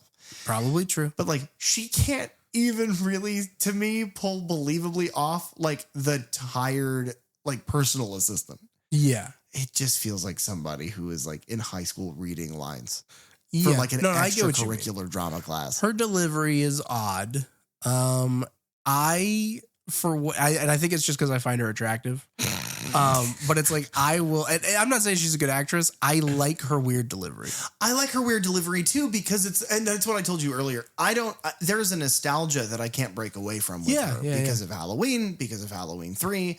I like the things she's been in that I've seen to the point where I'm willing to overlook it because I'm just happy to see her face. But I tried to look at it objectively during this. And like, it's really when they get to the church and it just falls apart. And I looked at you and I was like, man, she's not good at all. Like, because I'm thinking about Halloween 3, and it's like, she wasn't good in that either. And it's like, she's there and she's fun, but like, I don't know. Yeah. It's like, she has like 2 scenes in Halloween 3, and they're great. Uh-huh. She's the mean ex-wife. Yeah, she plays that, but she needed him. Who doesn't? But anyway, they make it to that church. I love that bit. And I love that bit so much. We run something into the ground and then just like, let's just go over there. And then you inhale and keep going. Yeah, it's a classic. Third channel classic, TM. But I love this church. Like, oh my God, the way that it's situated. What I find fascinating, there was a bit on the Blu-ray where they go to all the shooting locations. Mm-hmm. That church is like, you see them drive down these like kind of country roads out in the middle of nowhere. It seems to be on the edge of town. Mm-hmm. That church apparently is in the middle of like a neighborhood. It is just the way that they shoot it, and they only shoot it from very specific angles on the outside. And anytime that they go into the door, it's the back door of the church, never the front, because you couldn't shoot from up there and not catch other things. Because all their establishing shots of it are also like framed by trees. Yes. And so it feels like it's in the middle of the woods. For those of you who have traveled or live in Florida, traveled the Florida circuit at all, been to any of the major Florida landmarks, it reminds me so much of St. Augustine. It's just the brick and the way like the wood is very old, but it's red painted and everything. Oh God, what a set piece. Yeah. I just love it so much. Yeah. And it only works in this movie. Mm-hmm. It's the way that the movie has cultivated the community of people, the old town. It's like, it is perfect. I am obsessed with the way this movie looks. I think it all looks so good. Yeah. The door of the church is just kind of left ajar, so they go in looking for Father Malone. Yeah, this is where I made a joke that I would go on in our viewing to make a couple times because Janet Leigh says, let's just hope that Father Malone is not in his cups. Now, for those of you who know old-timey language, in his cups means I hope he's not drunk off his fucking ass. Which, when we saw him at the beginning of the film, he was drinking. He was definitely drinking. But what I thought she meant by in his cups is he was doing professional, competitive cup stacking. Right. Do you guys remember that? He was trying to break a record or Charlie, something. how old were you when you first did cup stacking? Yeah. That's a good question. It is. I hope we get an answer. He's not going to know what that is. No. But that was not even from that long ago. But I can't imagine they did that. Yeah. Because I had to do that in school. Wow. Yeah. That was your, like, instead of like dodgeball? I didn't do gym. I did cup stacking. Cup stacking. They're like, do you want to do jump rope? And I was like, nah, baby, professional tic-tac-toe. And they're like, what school is this? Yeah, you were in like a performing arts school. So like, did you get graded with like, did they give you like actual A, B, C's, or did they give you like, you got an alligator in, reading or something? No, we got grades and they were really harsh. But the other thing is that when we were in gym class or whatever, we didn't actually like do any kind of like weightlifting or any kind of exercise. We had to act like we were doing it, and how believable we acted like we were doing it. That's how we got our grades. Wow. Yeah. Did you do well? Fuck no. Oh. So I'm doing this show and I'm not in Hollywood, baby. That's the only reason. You are my only option. That makes me feel some type of way. We get another little jump scare here of like Kathy calling out, and she walks. There's a long take where they come in the door, and it's a Steadicam shot. It moves backwards down the aisle. It's like the Michael hallway scene or the closet scene where his face just appears. Yeah. Father Malone like sits up and out of the darkness. And yeah, it's spooky. It's a great little jump scare. Because the other thing is that at this point, we don't know what the fuck is going on with him. No. But from the beginning, we know there's something wrong. Right. We don't know what. So it's like, how much of this is he responsible for? This is when we get our clip. He reveals that these ghosts are angry because they were slighted. Very basically, Robert Blake was a very wealthy man who contracted leprosy and moved off the coast to a leper colony, but they wanted to come to the mainland. So with part of his fortune, he bought the Elizabeth Dane, which is the ship that we saw earlier. They sail it to the coast, and he bargains with the priest of this church 100 years ago, which is Father Malone's grandfather. And he says, all I want is a mile north up the coast. There's a bunch of land. Please just let us live there. We need the supplies. We need the water. Please just let us live there. And the grandfather says, yes, you can do that. And then sits with 6 other co-conspirators as part of like a ye olde city council, where they come up with a plan to trick Robert Blake. They set a fire on the shore. In the fog, he confuses that with a lighthouse. And they, the citizens of this town 100 years ago, caused that crash intentionally to kill the lepers instead of letting them live on the land. Then they take that gold, melt it riches into a thing we'll show you later, as well as building up the church and the town as we now see it 100 years later. My favorite line is we were aided by a fog that seemed heaven sent, though I doubt God had anything to do with our wrathful plan or something. Yeah. But it's just it's metal AF. Calling it heaven sent and then neglecting to point out the fact that God would never have approved is like not something that this person will commit to. He's like, God has abandoned us. Yeah. And it's like, yeah, it's fucking and Father Malone just seems so haunted by this whole thing. Because it's the realization of we are about to celebrate. The whole point of today is we are celebrating our town has been around for 100 years. Yeah. And my grandfather was the pastor then. I am the father here now. I'm sitting with the mayor here. Yeah. And everything, it's not only everything my grandfather ever said to me and to get me into the faith, to get me into the clergy, all of that was a lie. Everything about the town is a fucking lie. His moral center is a fucking lie. But then also that has to shake your faith a little bit. Oh, yeah. Why did this happen?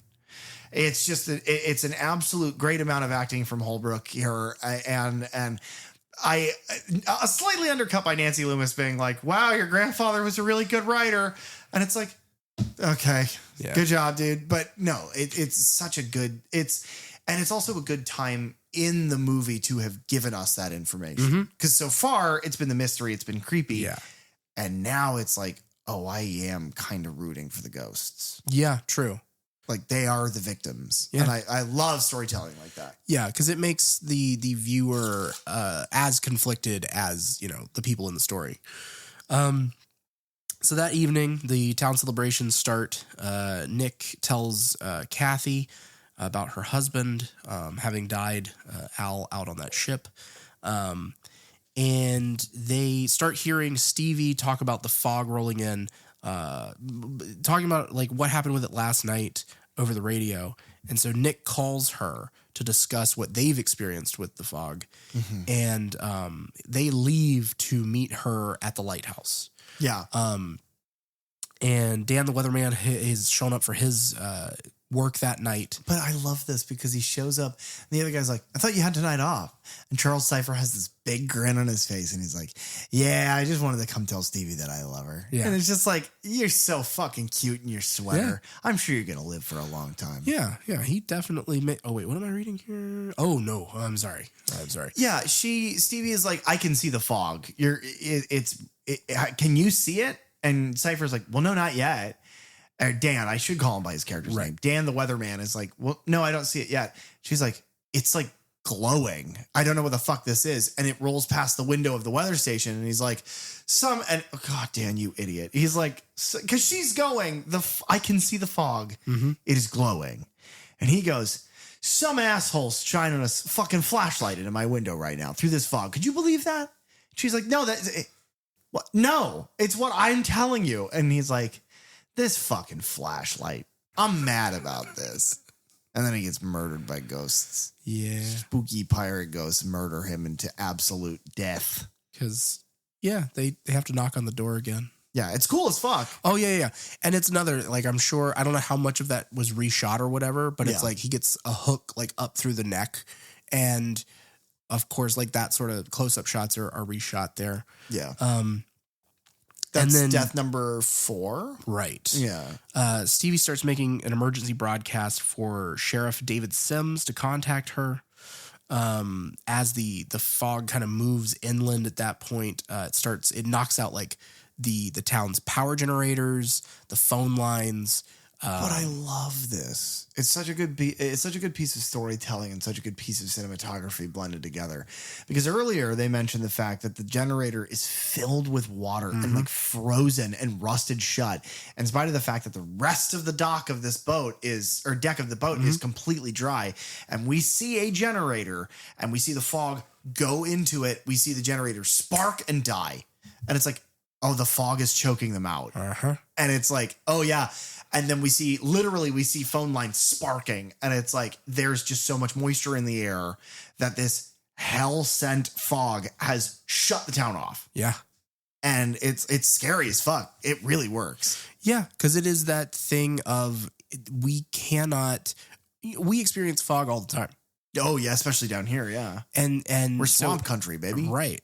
And it's something that you cannot control. No, you cannot, you just have to do your best to get through it. Yeah. Headlights make it worse. Brighter headlights make it even worse. And so it's like, how do you combat something that doesn't have a physical form, really, and is an unstoppable wave that just kind of is going to rush through this town? Only made worse by the fact that if you're in it, you are being hunted to death by the, wrathful revenants of a sick and dying people that just wanted mercy. Yeah. And you have like, Stevie is trying to explain this and get the warning out, but she hasn't physically seen any of the things that have happened yet. She has seen it from a distance. She knows that once the fog reaches a location, that person no longer is alive. And now she's heard Dan screaming. Yes. So she knows that there's something bad. She starts to kind of give warnings out. And then she realizes, again, she's a terrible parent. She's like, oh God, the town. Oh God, the fog. Oh shit, my son. Yeah. Because she sees the fog moving in that direction. And so she, in a panic, just tries to reach out to anyone who is currently listening. Yeah. And please, my son is at my home. She gives her address for them to rush to. Anyone who can go and save them. And she's begging, him and the babysitter, like, please, you got to, get out of the house. You've got to run. You've got to get out of there. And it's just the, like, almost being forced to look at something, but having no power to stop it, no way to really affect it. And you're just having to beg strangers to possibly help. Which ends up working. Yeah, it does. She's like, please save my son, Andy Lewis. Which is, of course, a Borat joke. Right. But no, Chalice, Jesus. Tom Atkins' character, Nick Castle. And Jamie Lee Curtis' character, Elizabeth, are in a truck. He drives like an old beat-up truck. Yeah. And they're driving clearly to the radio station. Right. They hear this all call for help to go save Andy, and they immediately turn around and head to this house where the babysitter, an old woman who kind of talks like this, is like, Andy, we got to close all your windows and all your doors, and we got to make sure that everything's fine. Go get in your room. And Andy's like, are you sure I have to? I really want to sit out here and look at the fog. And she's like, go get in your fucking room, you little piece of shit. And he's like, okay, I don't like that you cussing me. And he closes the door. This is all real. Yeah. He closes it and he locks it. And then she's immediately like, all right, that good kid's got, and gets dragged out of the fucking house into the fog, never to be seen again. Yeah. That's 4. I do think it's more. That's 5. Yeah, it's 5. I do think it's more effective that they kill her just in the, like, this is where that idea of, no, what if she just gets dragged in by arms and then you see nothing, you hear a muffled scream, and that's the end. Yeah. You see a couple kind of body shapes move through the fog, but you don't see, it's all off screen. Yeah. It's all just out there. And it's like, that works really well. Because who knows what the fuck they did to her. Right. You never see her again. No. And then, so what a lot of people have kind of theorized about the particular 6 that are killed is that they must be descendants of the co-conspirators. Oh, I like that. But the thing that then doesn't make sense for that idea is that after killing Mrs. Kobritz, they then continue on after Andy. So, I mean, maybe he is. Maybe his dad. Yeah. His drunk dad. Yeah. Actually, I don't think we ever hear anything about that, do we? No, we don't see, or we don't hear about them. They moved there and she started the radio station. I don't know how recently, but you see there's a quick, whenever he's running in with the driftwood, they pan across her desk and you see like family photos of the 3 of them. And then the newspaper clipping of her moving there and starting the radio station. So assumedly he's passed. Either passed or out of the picture in some way. But like I would assume passed. In a very good Shining-esque scene, Andy is backed up against the wall in his bedroom as these ghostly hands, and I love just the detail that like one of them is missing a pinky finger and they're just wrapped in bandages because they were dying of leprosy anyway. Yeah. And they're just smashing through this fucking wooden door to get to him. And then right when all seems lost, his bedroom window explodes. Yeah. And fucking Dr. Chalice Nick Castle, Tom Atkins bursts in and he's like, and he goes, hey, come with me. We got to go. And that kid is like, God damn, you're sexy as fuck. I want to look just like you when I grow up. That's what he hopes for. And you hear and that's Tom Atkins giving him a wink. Right. But they get him in the truck. He's like, I'm your new father. Come with me. That's nice. Good for him. Yeah. Better for Stevie. Terrible for Elizabeth. Yeah, I mean, Dan the Weatherman's gone. Oh, yeah, she needs a man. R.I.P. And as cool as Charles Cypher is, he ain't no Tom Atkins. No. But they get the kid in the truck, and then Elizabeth struggles to get the truck out of like a mud pit, which I kind of rolled my eyes at, but as I sit and think, and we've been talking about all the things that the fog is doing to the town, it is possible that part of the fog is very dense, and fog by its nature is water vapor. And so it might have like loosened the ground. Yeah. It's just another thing to make it more interesting. Yeah. It's just a little tension point of like, are they going to make it out of here? They're surrounded by these ghosts. And they are coming faster and faster. They walk super slow. Right. But it's closer and closer and closer. And they're like reaching through windows and stuff. But eventually she puts it in drive, then puts it in reverse very quickly, gets over the little hump, drives away. And this is kind of like moving toward our finale here. Because, and I love this. First, like Kathy continues this celebration in the middle of the town. They have a candlelight procession after the town power goes goes out. And they're like, well, we could still show off the statue. Everybody take your candles over here. Nobody thinks, oh, we should send some people out to check. They're like, no, everyone, business as usual, go. Yeah. In a different movie, in a weaker movie, Kathy would have been a bad guy. Right. In a weaker movie, she would have been like really power hungry and been like, I don't care, and would have been responsible for the deaths of these people. But the fact that it is just like the emotional frailty of my husband is probably dead. The town has just lost all of its power. The only thing that we have right now as a community is this fucking statue unveiling. Hell or high water, I'm going to go do that. Everybody, let's go. It makes her character more sympathetic.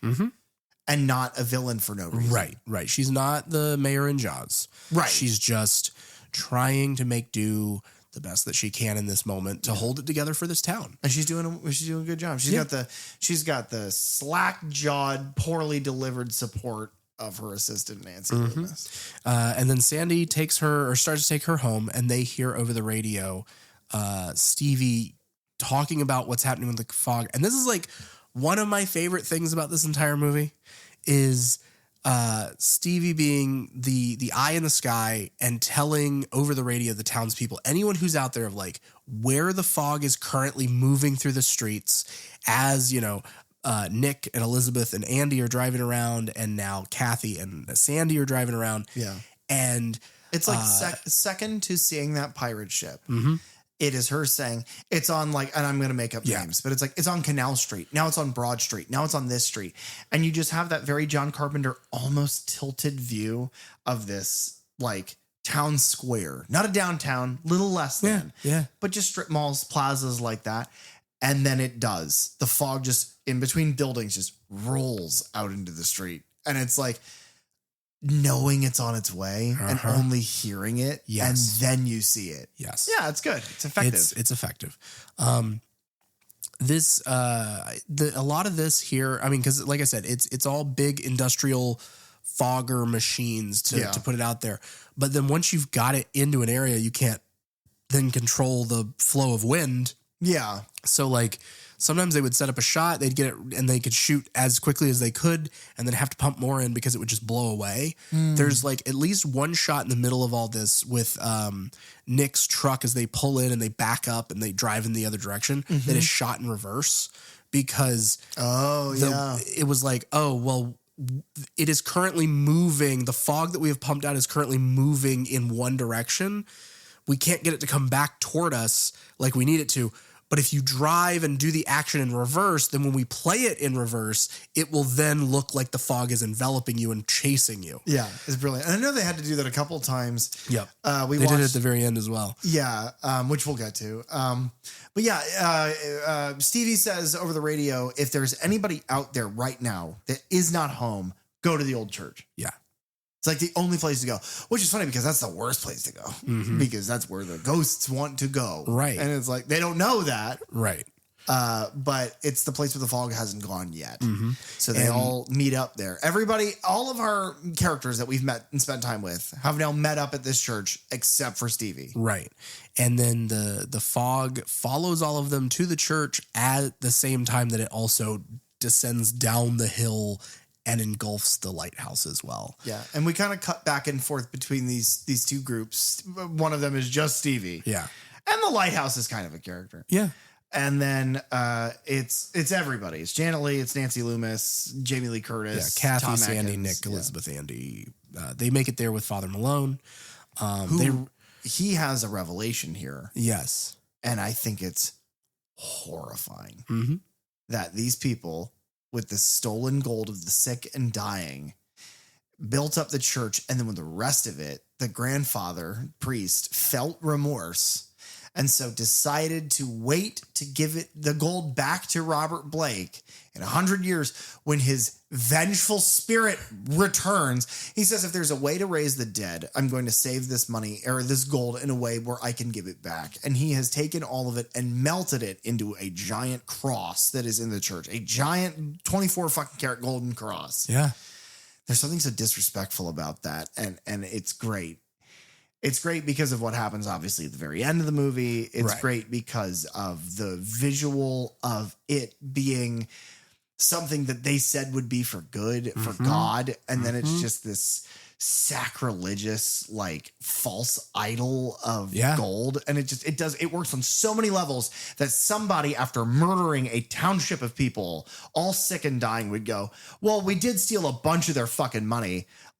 Let's make a giant cross out of it just for the sanctimony of if they ever come back. Yeah. And it's like, that's so fucking gross.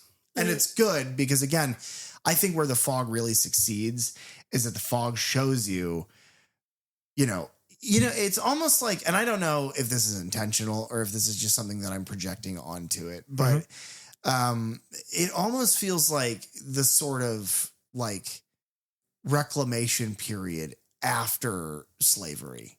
Okay. And like in the American South, like the sort of like, well, I mean, we did give you freedom after all. And it's like, yeah, but do you have any idea what you've put us through? Right. And it's like, yeah, well, yeah, we're doing it now. And it's like, even the people that are, in 2026 that have, obviously you can't blame ancestors on it. And that's always the cry is, well, I didn't do anything. And it's like, yeah, but just Father Malone is like recognizing like, yeah, I didn't do this and I can try to make this right. But oh my God, I'm so like ashamed of the treatment of these poor fucking people. I don't know. It plays with a lot. Yeah. History, religion, like it's a morality tale. And which is a lot of what this story really comes down to is, if not the Lovecraftian sort of thing, it is definitely based in EC Comics. Oh yeah. The morality tales of that, the dead corpses coming out of the grave to seek revenge on a thing that has been done to them unjustly. It also kind of reminds me of the episode of The Twilight Zone with the mint julep on the porch. They're sitting and they're watching. It's the man and his buddy's wife, and he's been injured, and they're sitting and they're talking, and they don't realize that they're dead. As the Civil War's dead march past, and then Lincoln, and they follow him out. And it's just like the tale of being dead isn't the problem. It's why we died is the problem. Yeah. No, I mean, it's great. And all of this, John Carpenter, and, I've said this before, you've said this before, we've had this theme in this show a handful of times now.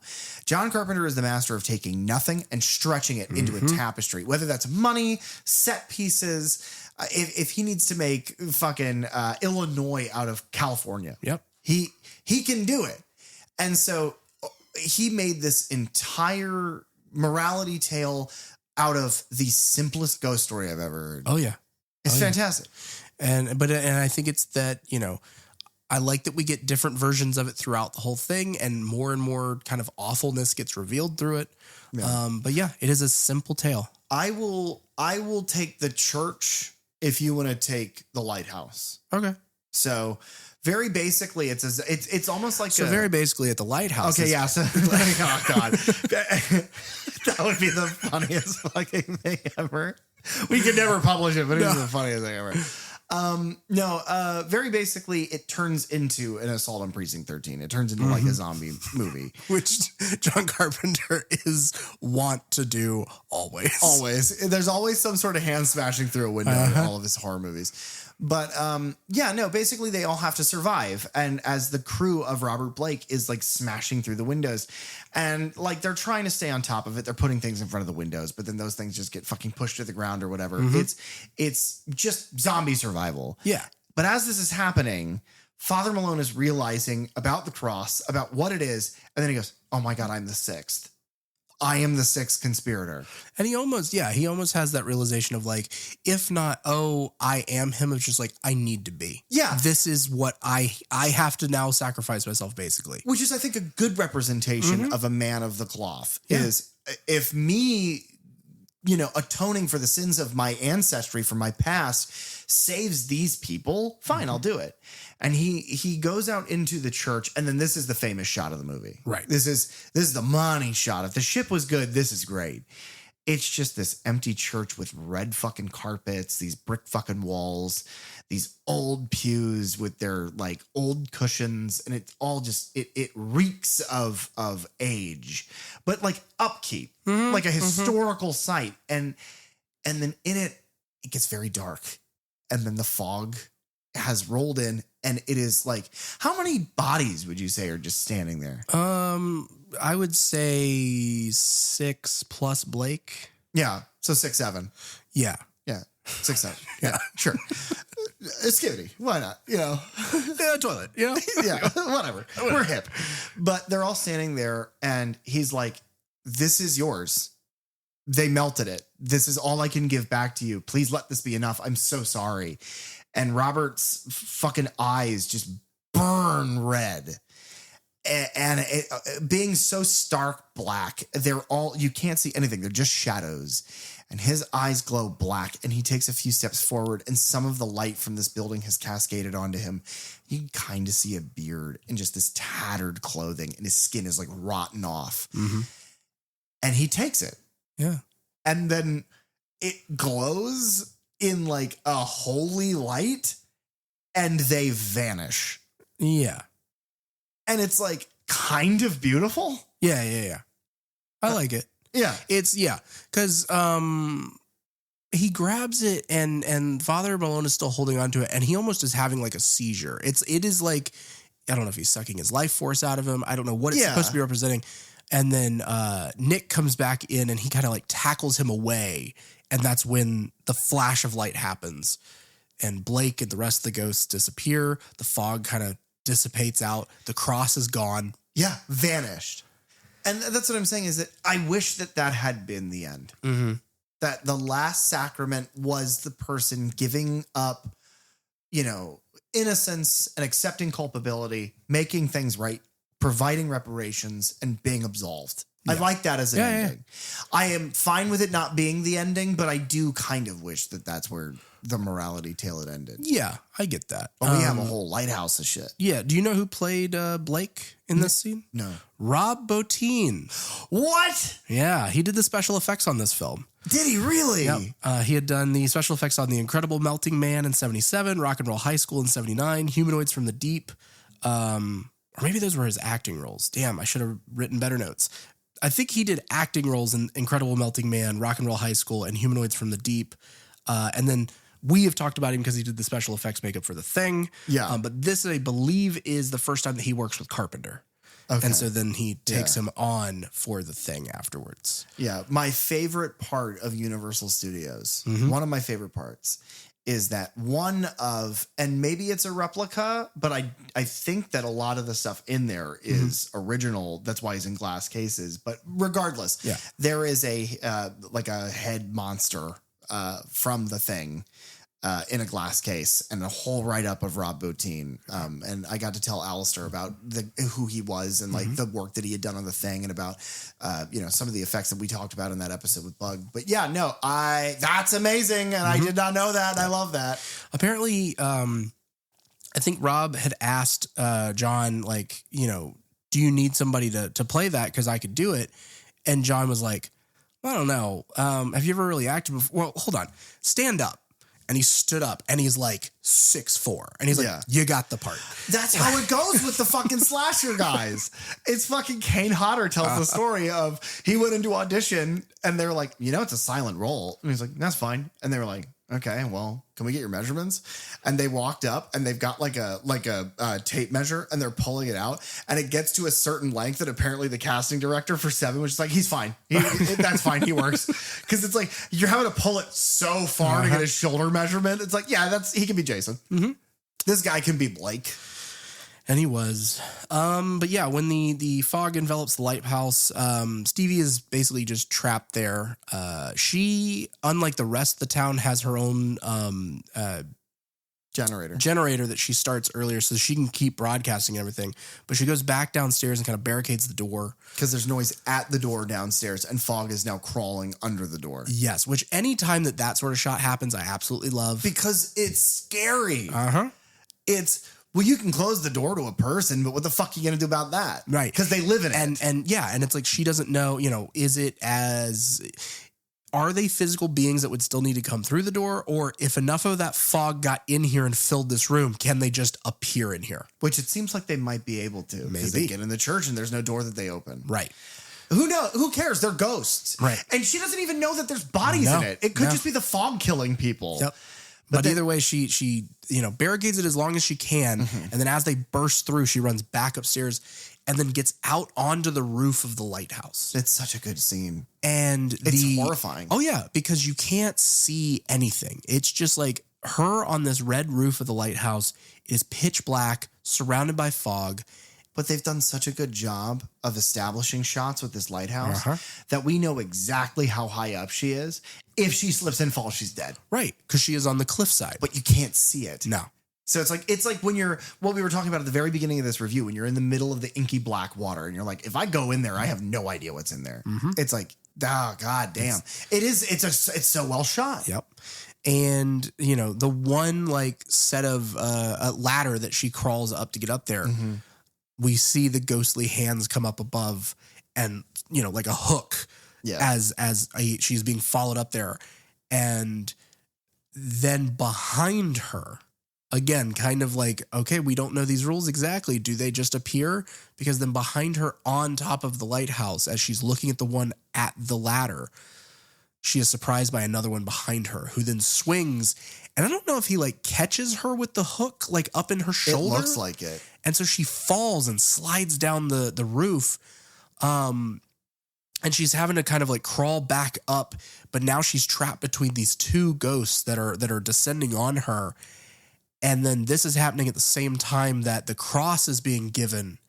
And as all the ghosts and the fog disappear out of the church, it happens there as well. Mm-hmm. And she kind of, this is another shot that's then done in reverse. It's shot in reverse because they needed a way to have the fog dissipate and leave and kind of fall off the edges. But it's like, okay, well, we can't do that and have you in the shot at the same time unless we shoot you in reverse.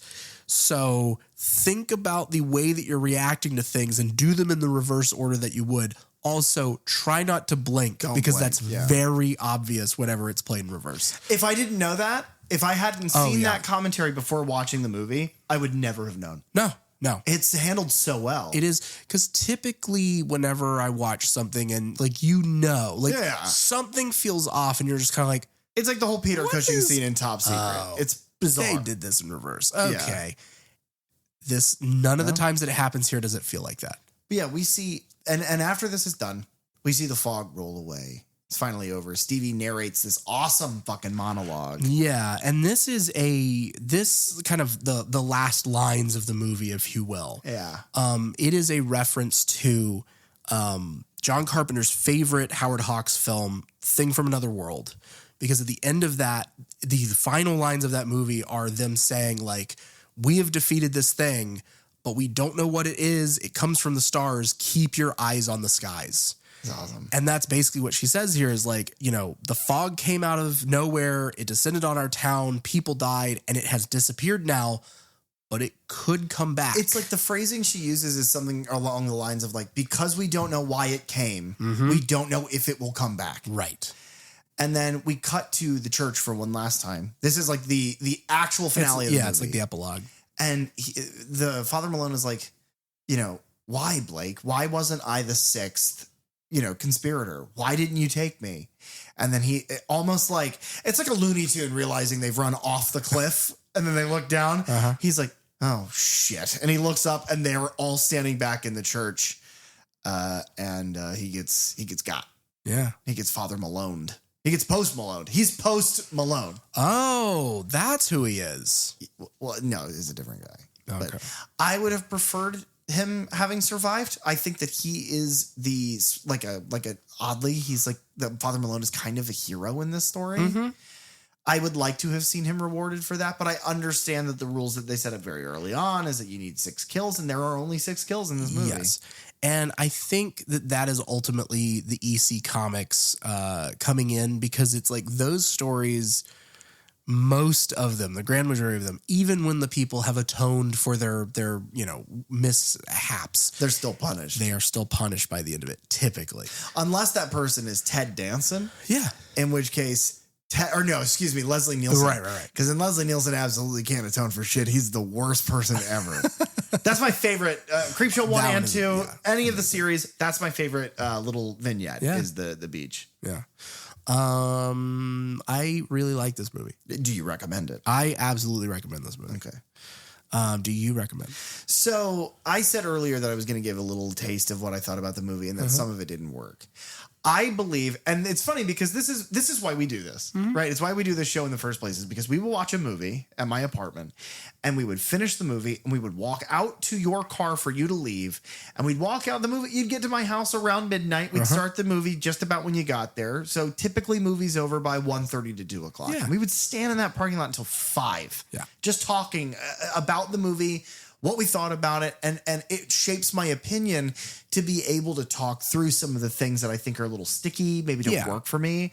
And it's like, as we've talked about it, and I can kind of put my head in the place where you would make the decisions that originally I thought were maybe a little strange, the pacing decisions, the character decisions and whatnot. And it's like, no, even like the Jamie Lee Curtis of it all, where it's like, well, we're just putting her in there because I like this chick a lot, and Tom Atkins is a sex icon for some reason, John Carpenter, and he needs to fuck. Yeah. Atkins needs to fuck. It's in his writer. And they ultimately used Jamie Lee Curtis because she's not top billed in this, but she is on the poster. Yeah, which is smart. Yes. And so it's like, you use that face recognition, that name recognition to get people, in seats. I mean, $20 million worth.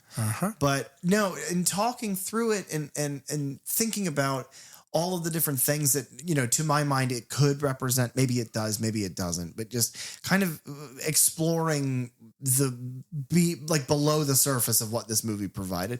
I absolutely recommend it. Yeah. It has shaped my opinion of this movie. I gave this movie 2.5 stars when I originally reviewed it. I didn't know that. I would give it another 1.5 stars at least. It's great. And I should have known better. That was the beginning of my journey. That was the beginning of my cinematic journey. But now I'm on my way to schmoobie, folks. Oh. But I'm still a newbie because I ain't seen The Grudge. That's the barometer. Once I've seen The Grudge, I'm good. Okay. Yeah, but I absolutely recommend. Yeah. Let me ask you this. Of the films that we've seen of Carpenter's, because we always do this with franchises. Yeah. But not a ranking. Okay. But would you say that with the Apocalypse trilogy, which we have watched of his, would you put this movie on par with those 3 films? Or would you say it kind of falls underneath, maybe is a little better? It's difficult for you because The Thing is one of your favorite movies of all time. Yeah. I mean, it's under The Thing. It's under Halloween for me. But I put it up there with Mouth of Madness for sure. Sure. And I think I know I like The Fog more than I like Prince of Darkness. I agree with that. I don't like The Fog more than I like Mouth of Madness, but I'm very partial to that movie. Yeah. I think anything outside of his like franchise work or like his big, the Apocalypse trilogy, or I would say I definitely like this more than Village of the Damned. Yes. I think with his solo entries, it's probably up there. It may be my favorite. Yeah. Outside of, Halloween, the Apocalypse trilogy. And then, like we've said, Prince of Darkness is fine. Yeah. If you want to hear more about what we think, that movie is absolutely fucking crazy. You should listen to our review. You should. But yeah, no, I recommend this movie. I guess there's only one more question that I have. What are we talking about next week? Oh, well, there's a lot of shots in this movie of like bright white blue light shining through heavy fog. You might imagine that just by the name, The Fog. Yeah, sure. So to follow this up with, and subsequently, dark shadowy figures coming out of that fog. Yeah. So to follow that up with, I guess, is Hellraiser, because there's a lot of like white light that shines through like seams in walls, and then fogginess, and then there's some awesome guys who come out of that fog. Now, 2 questions. Number 1, could you imagine how funny it would be if Lydia Dietz took the chalk, made the door on the wall, it slid open, and a bunch of hooks came out and Pinhead walked out? How much funnier of a movie would Beetlejuice be then if Beetlejuice was a Cenobite? And then question number 2, and this is the important one, and it's going to take us a whole week for you to come up with the answer. Okay. But question number 2, those guys are usually referred to as Cenobites. So my question to you, Derek Rosenberg, co-host of the Third Channel podcast. What does a Cenobite mean? Thanks for tuning into the Third Channel podcast. Please, if you have the time, rate, review, and subscribe on Apple Podcasts, Spotify, or any of your favorite podcast apps. You can follow us on social media at Third Channel Podcast, and you can find me online at thatdrosenberg. You can also reach out to us at thirdchannelpodcast@gmail.com, where we check every message we swear. Third Channel is hosted by PJ Minette and Derek Rosenberg. Theme song and audio engineering by Fly Guy Ty. The logo designed by Bell DeVelco. Episode artwork by Nathan Walkington. Keep it tuned right here to the Third Channel for all things horror. And remember, don't touch that dial.